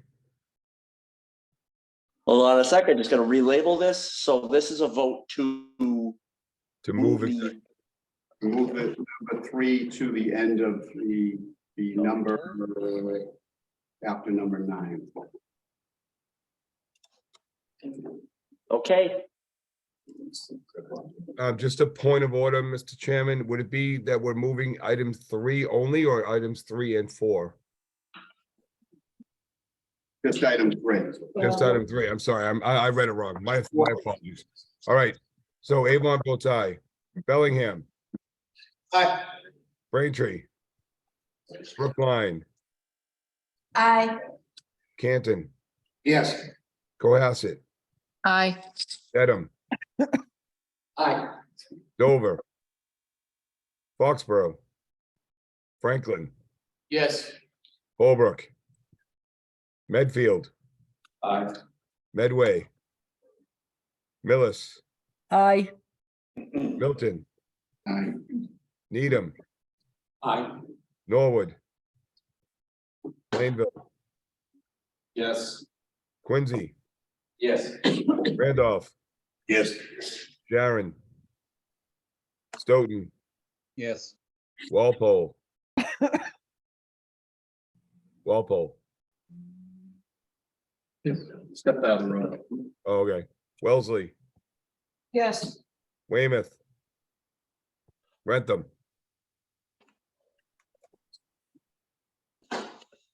Mr. Phil, okay, so without a vote from Walpole, we're at 68.97. so we still have we still have a majority, so we're good. Thank you, so that will be moved. Item number 4 would be possible response or action to letter from County Commission relative to second registry chapter 35 violation. This matter was taken up in the Finance Committee, and I'm going to recognize the chair of the Finance Committee, Dr. Child from Brookline, for a report. So as people will remember, this is a letter that the commissioners sent to the register about a chapter 35 violation. And people on this board might remember that this happened before. And we had strongly stated that we felt that the register, we wanted it to never happen again. And people may remember that vote was very contentious, very difficult. We ended up not moving money in the budget to cover the expenditure and asking the register to resolve that within his own budget, because it was something that we took very seriously, which was to expend money before it was appropriated. That's a basic government responsibility that you don't do that. So it has happened again.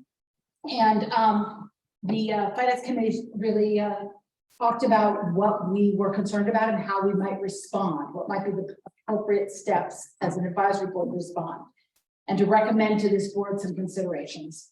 I think we would like to hear from board members if there are recommendations you have for how to respond. But there were several things that came up, and I will just put out, I'll put out the list of those issues, and then I'll ask my fellow members to jump in here and help me.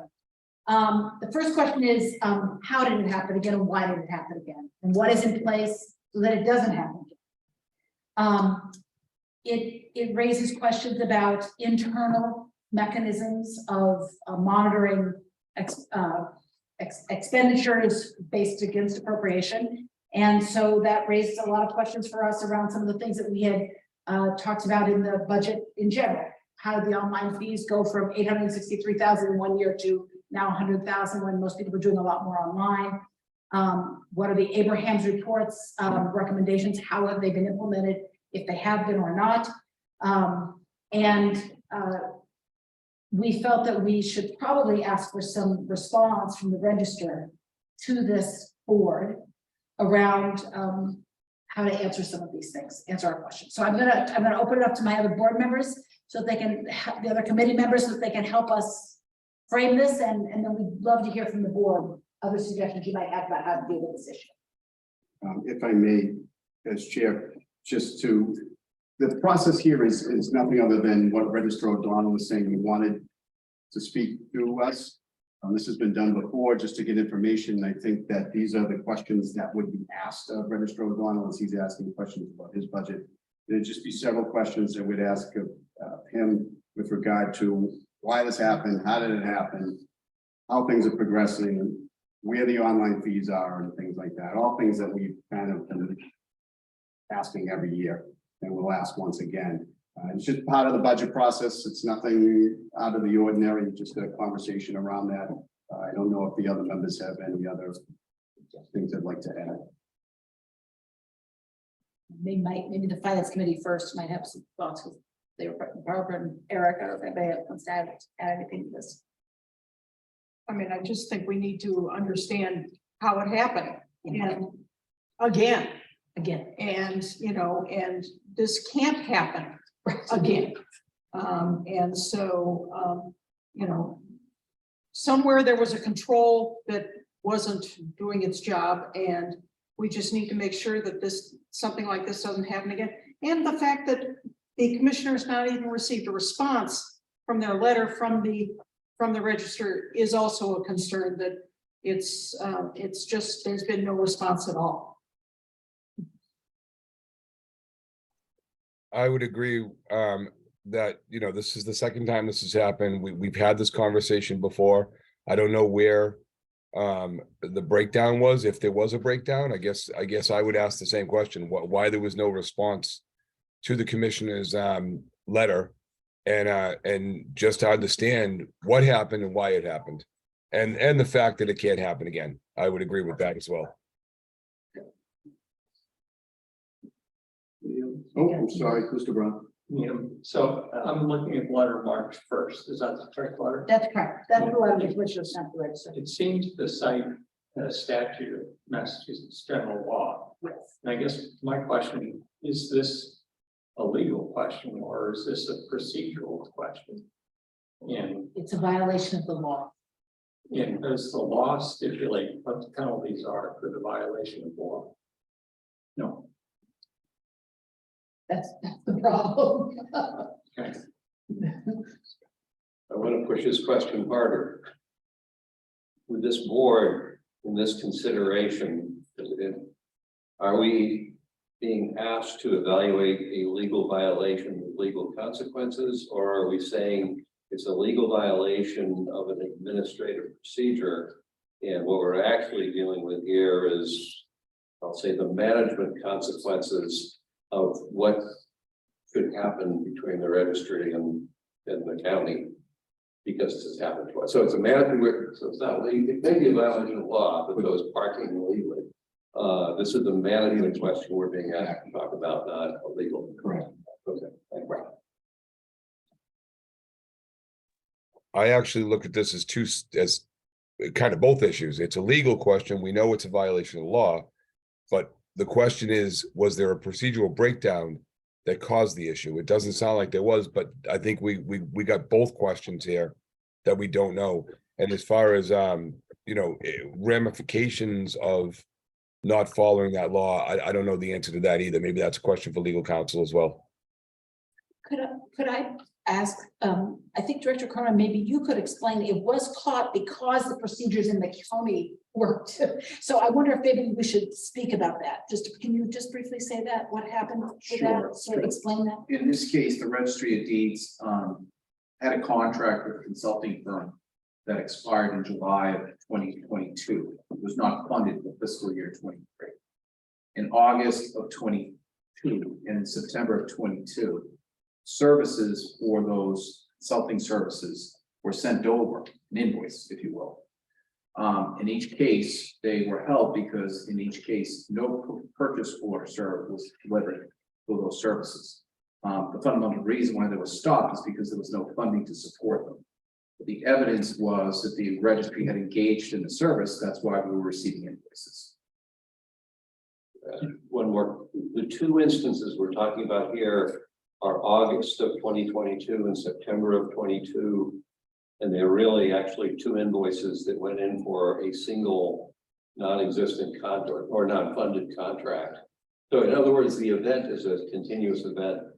The violations were two invoices, and the registry got notification of the problem when the first invoice hit, and then the second one. No, there was a prior chapter 35 violation over legal services procurement back in 2020. Fiscal year 22, fiscal year 22. Okay.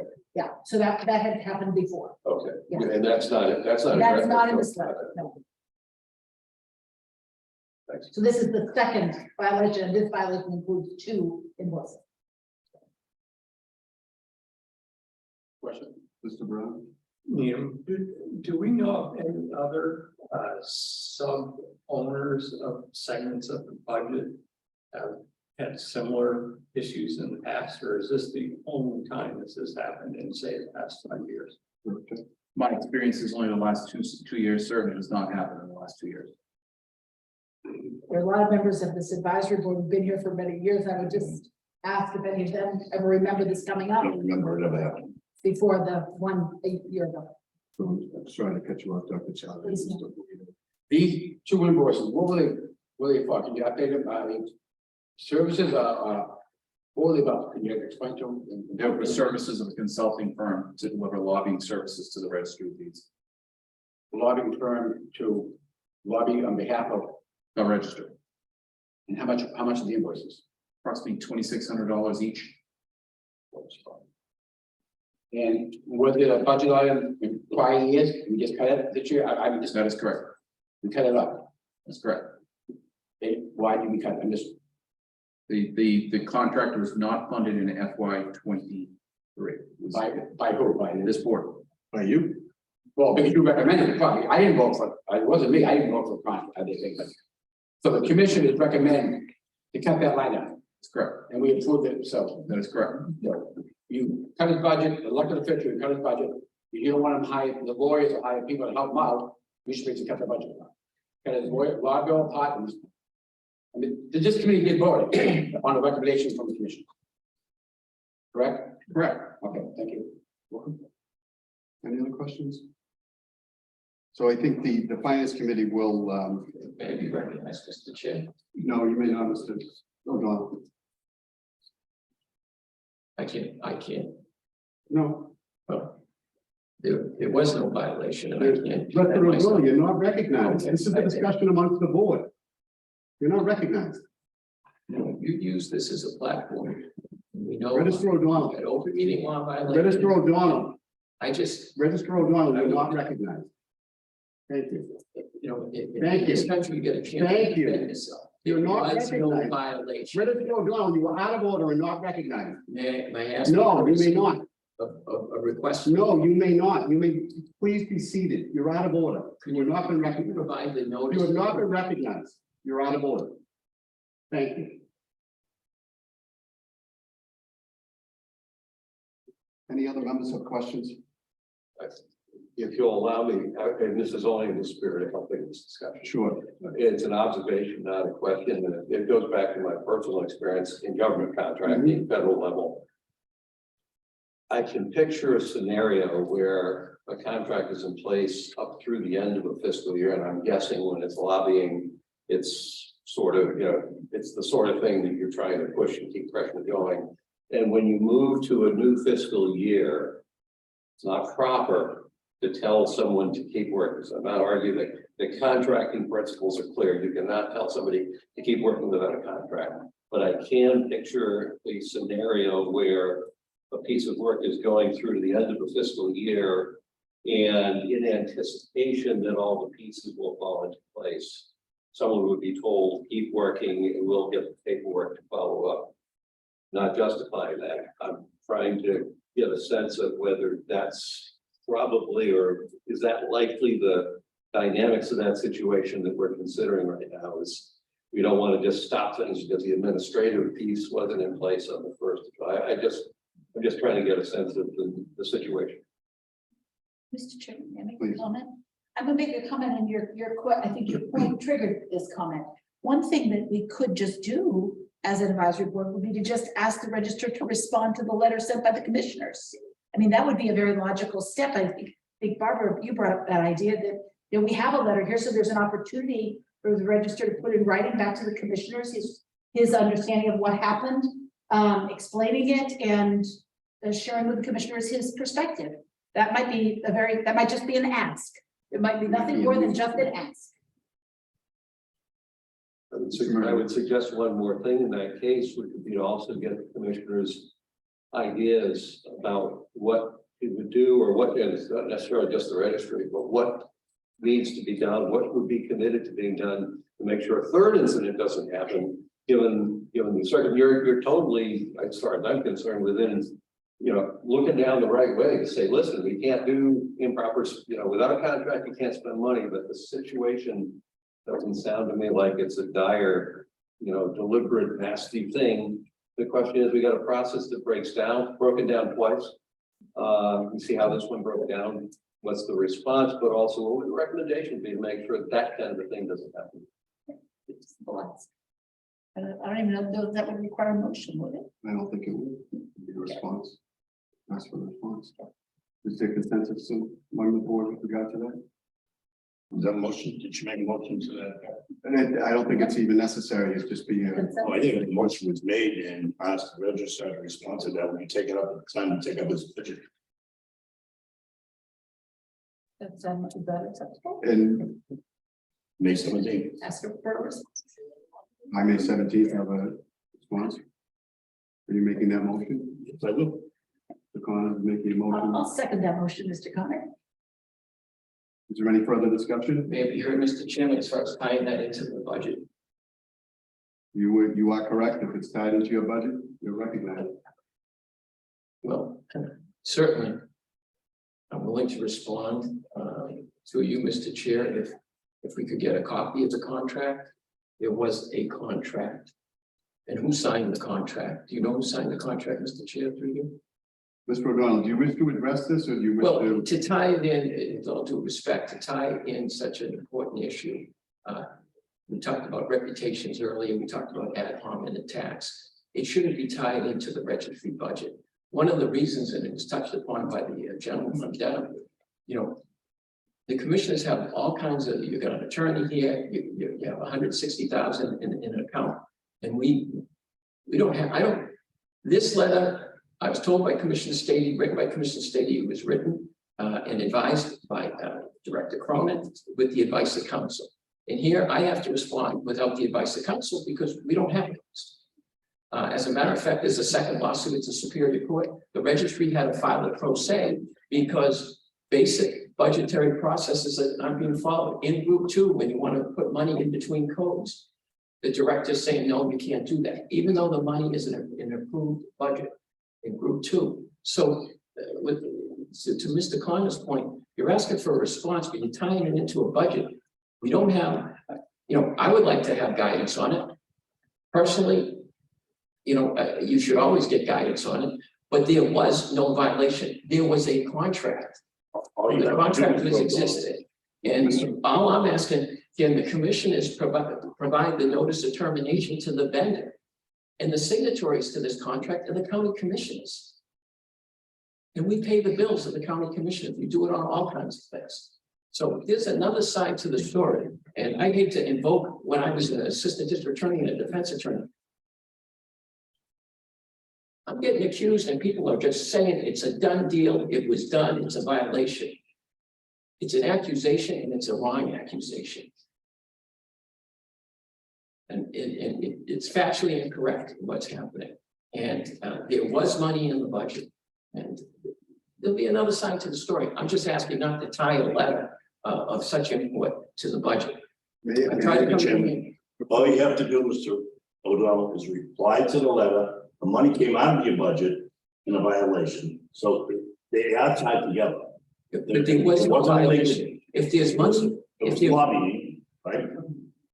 He's been in existence for 20 years, that contract, and the contract is signed by the county commissioners. Why in writing, it'll be tied to your budget because it's your budget, the money was in your budget. You have a budget coming up.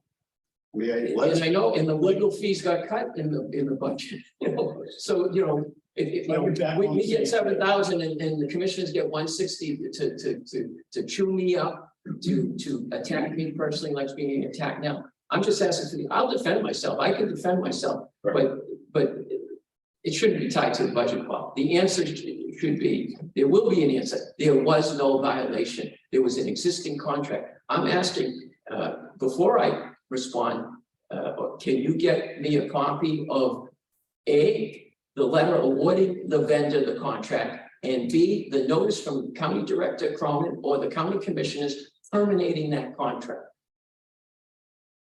Can you get that as part of this process? Get that to me so that we can move forward on response? Mr. O'Donnell, I can't do it right now, but I'll look into it tomorrow for you. And get back to you. If anything, that's documentation that I think is very important. I'll get back to you, but I still want a response. What's the advisory board? Register O'Donnell, this is not a venue for negotiation. I do have a point of I'm not negotiating, you know. I have a point of clarification. I have a point of I don't have my clarification. reputation. I have a point of clarification, please. Are you saying that money was in your budget? Is that what you're telling me, that was funded in the budget we voted last year? There were monies in group 2 to pay for that. And bottom line Was is, that line item there funded? was a vendor that sent an Was that invoice line because they item think they have a funded? contract. Register O'Donnell, you just said it was funded 2 minutes ago. This is being recorded. Are you telling me that line item was funded? The money was in your budget for that purpose? It's also being recorded that this contract went through July 30th. And at a previous finance committee, Director Cronin said the contract ended June 30th. So tell me when the contract ended. And at least, and I appreciate what Mr. Connor said, that he would try to get me the documentation, the letter, that was the award of the contract and the Can you letter answer my question, terminating please? the contract. Can you answer my question, please? My question is, you just moments ago said that money, that line item was in your budget. Are you telling me that line item was in your budget for lobbying services? There was money in group 2. No, you're not even listening to me. I'm asking you, because that was items in your budget. You read the contract, didn't you? Have not. You have not read the No, I contract. take that, I do, I have read the contract. Well, thank you very much, I do. You did read the I contract. did, actually, now that I have. Who are the signatories on the contract? I understand who the signatures are on the contract. Who are they? They're the commissioners. But here is the point I'm trying to make, is that I'm asking you a direct question, point of clarification. Did you have that line item funded in your budget? There was money. Did you have that line item funded in This your letter budget? said It's a yes or it no was not question. funded. There was money to fund those invoices. In And why was the July bill that was submitted by the registry paid by the director of Register purchasing? O'Donnell, you're not answering my question. If you're not going to answer my question, I have no further questions. We can move on. Are there any other questions? So Mr. Connors has made, I'm sorry, Mr. Murray. That's one, again, I'm asking in the spirit of trying to be helpful in this conversation. And all I have as a reference is our own town contracts. So standard terms of our town contracts, if it's a multi-fiscal year contract, will always have a provision that says the contract has been awarded, but it's subject to funding of the contract. So the first issue I'm trying to understand here is this was a crossover to a new fiscal year. And one issue going in both directions is, was there in fact money in the new fiscal year made available to fund that contract?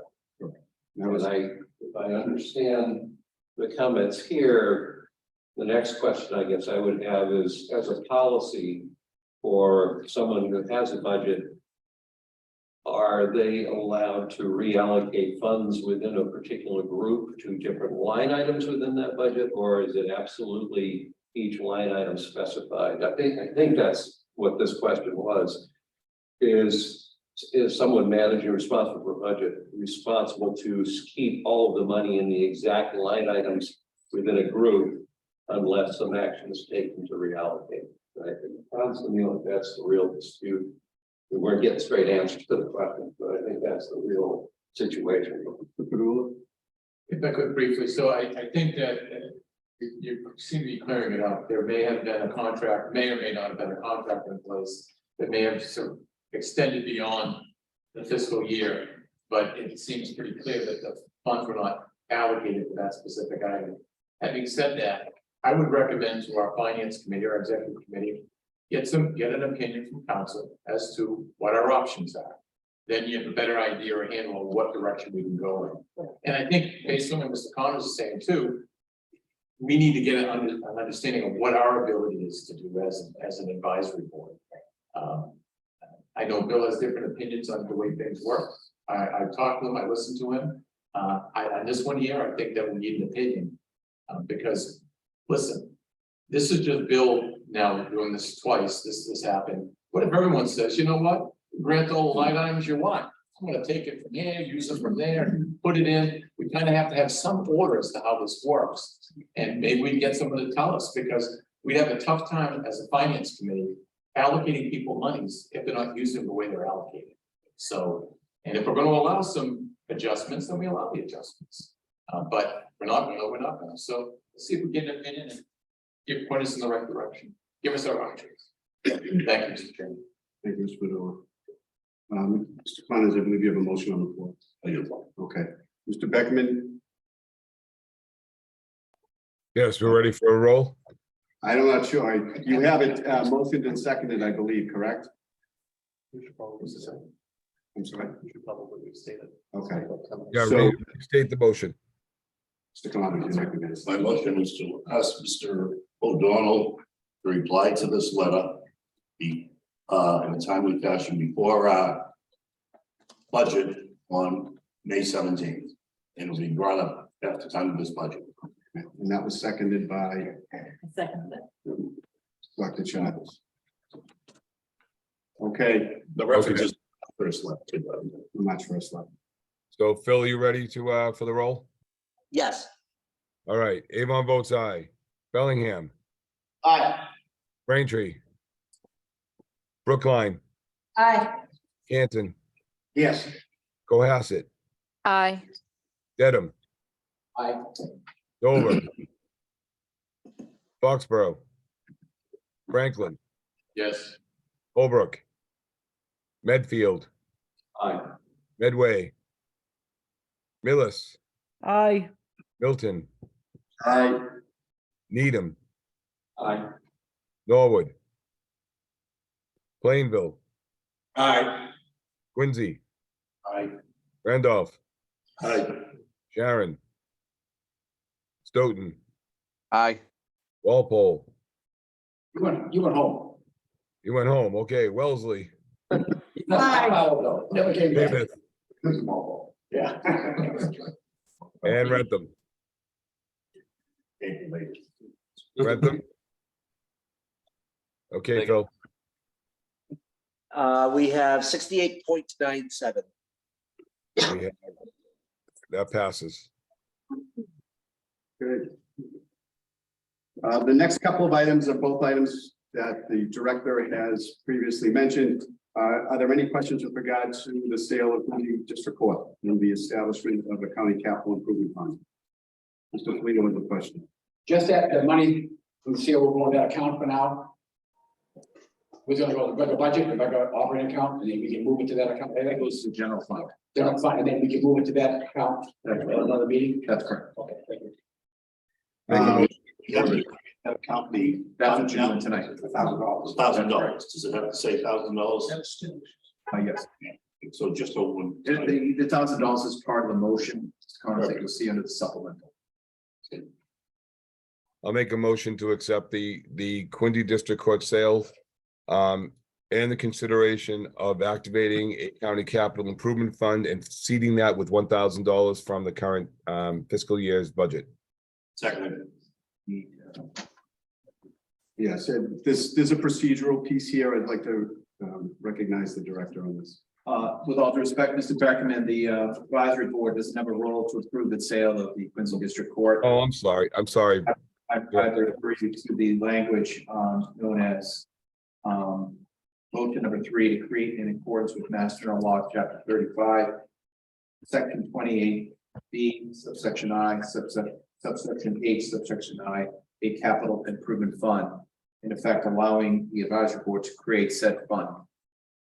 Okay, give me 1 second to pull that up and I will have the right thing here. Oh, there it is. All right. So I will make a motion to suggest that we create in accordance with Mass General Law, Chapter 35, Section 28, is that 28B, subsection H and I, a capital improvement fund. Second. Motion to move and seconded. Yes, the finance committee report. I'm sorry. That's right, in the discussion. The finance committee voted unanimously to recommend that you approve this motion.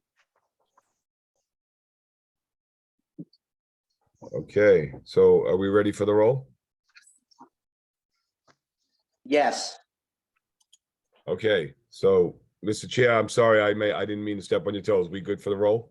Oh, yeah, no, you weren't at all. Okay, Avon votes aye. Bellingham, Aye. Braintree, Brookline, Aye. Canton, Yes. Cohasset, Aye. Dedham, Aye. Dover, Foxborough, Franklin, Yes. Holbrook, Medfield, Aye. Medway, Millis, Aye. Milton, Aye. Needham, Aye. Norwood, Plainville, Aye. Quincy, Aye. Randolph, Aye. Sharon, Stoughton, Aye. Walpole, Wellesley, Aye. Weymouth, Rentham. We have 68.97. Motion passes, Mr. Chair. Thank you. Mr. Chairman, Yes, would you let me just make a comment? please.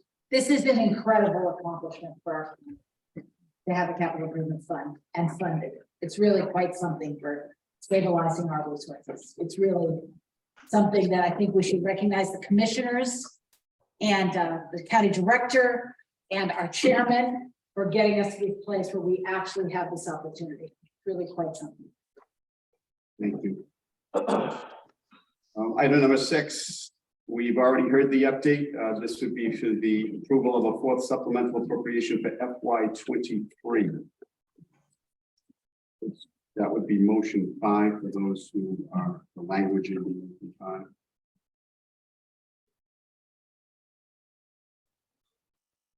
So move. Mr. Connors. Is there a second? Second. Second, Wellesley. Ms. Searle, are there any further discussion? Finance committee Finance committee report? recommends with an unanimous vote that you approve the supplemental budget. Okay. Call the roll, please. Okay, Phil, you ready?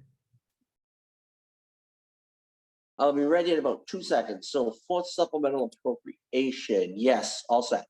Okay, Avon votes aye. Bellingham, Aye. Braintree, Brookline, Aye. Canton, Yes. Cohasset, Aye. Dedham, Aye. Dover, Foxborough, Franklin, Yes. Holbrook, Medfield, Aye. Medway, Millis, Aye. Milton. Milton, Aye.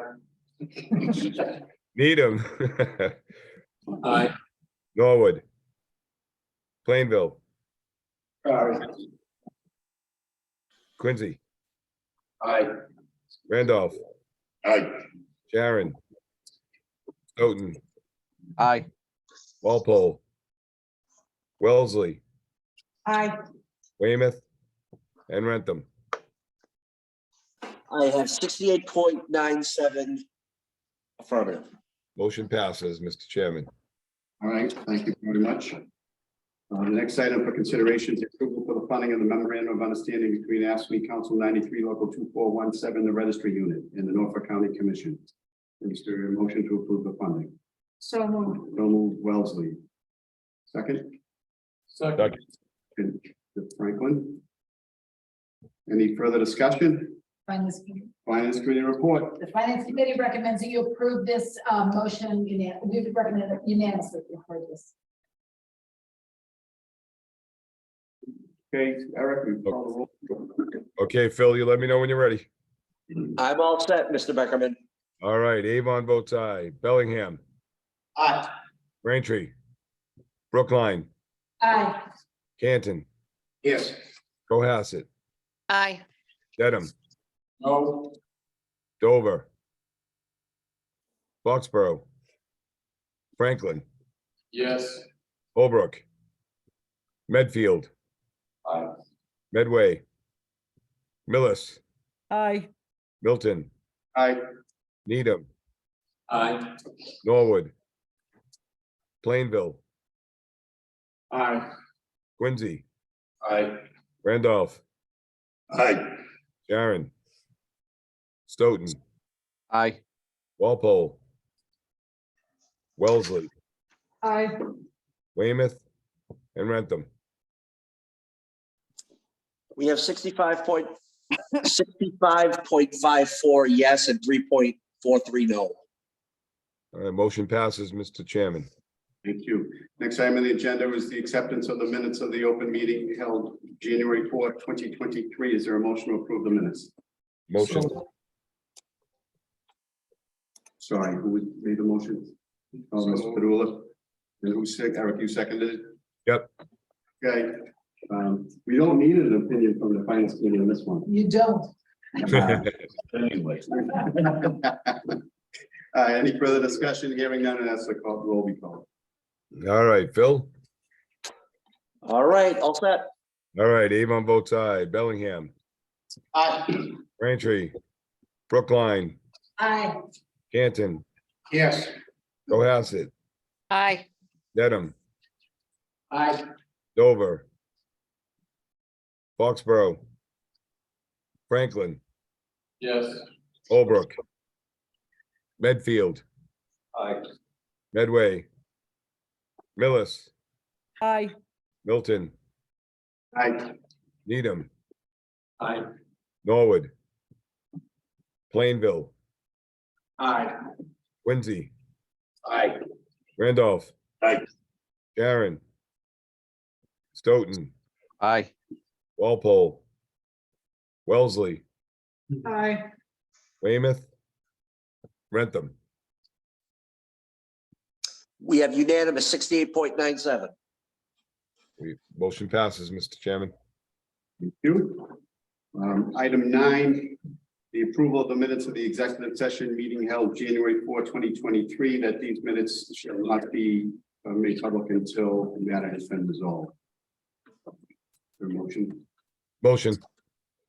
will move Wellesley, and you guys can fight it out. Hearing no further discussion, and ask the roll be called. Ready, Phil? Ready.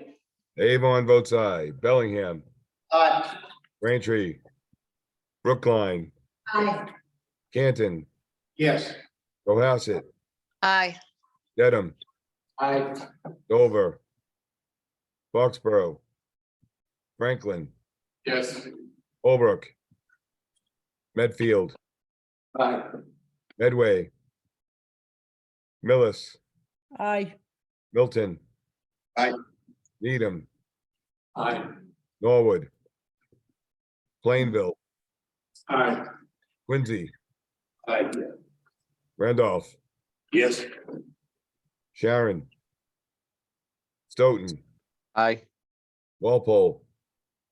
Wellesley, Aye. Weymouth, Rentham. 68.97. Motion passes, Mr. Chairman. Thank you. I would now entertain a motion to adjourn into, for purposes of going to executive session pursuant to purposes 3 Mass General Laws, Chapter 30A, Section 21A3, to discuss strategy with respect to collective bargaining or litigation. If an open meeting may have a detrimental effect on the bargaining or litigating position of the public body, and the chair so declares that this could have a detrimental effect on the body. So moved. Solely for the purposes of adjournment. Thank you. Your motion, So moved. Second. second, Barbara. Eric? Yep. Phil? Oh, Eric, may I clarify that that would leave only the members of the advisory board, the commissioners, and the director and assistant director in the room? Yep. Thank you. Legal counsel. Oh, of course, the legal counsel. Can't forget. Okay. Phil, you ready? I am ready. Avon votes aye. Bellingham, Aye. Braintree. Brookline, Aye. Canton, Yes. Cohasset, Aye. Dedham, Aye. Dover. Foxborough. Franklin, Yes. Holbrook. Medfield, Aye. Medway. Millis, Aye. Milton, Aye. Needham, Aye. Norwood. Plainville, Aye. Quincy, Aye. Randolph, Yes. Sharon. Stoughton, Aye. Walpole. Wellesley, Aye. Weymouth, and Rentham. 68.97. So passes, Mr. Chairman. Thank you. Could ask that those who are not members of the advisory board or the director, assistant director, or our council kindly leave the room for the executive. Recording.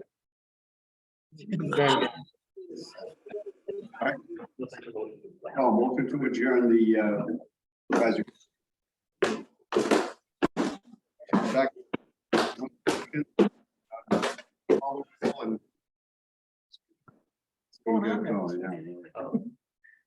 Phil, you ready? Hold on, I was having something to eat. Give me a minute, please. Come on, Bill. We can't eat here. Let's cook these. I'm a growing boy. And now I have to log back in. I timed out on my machine here, so bear with me 2 seconds. Maybe a minute.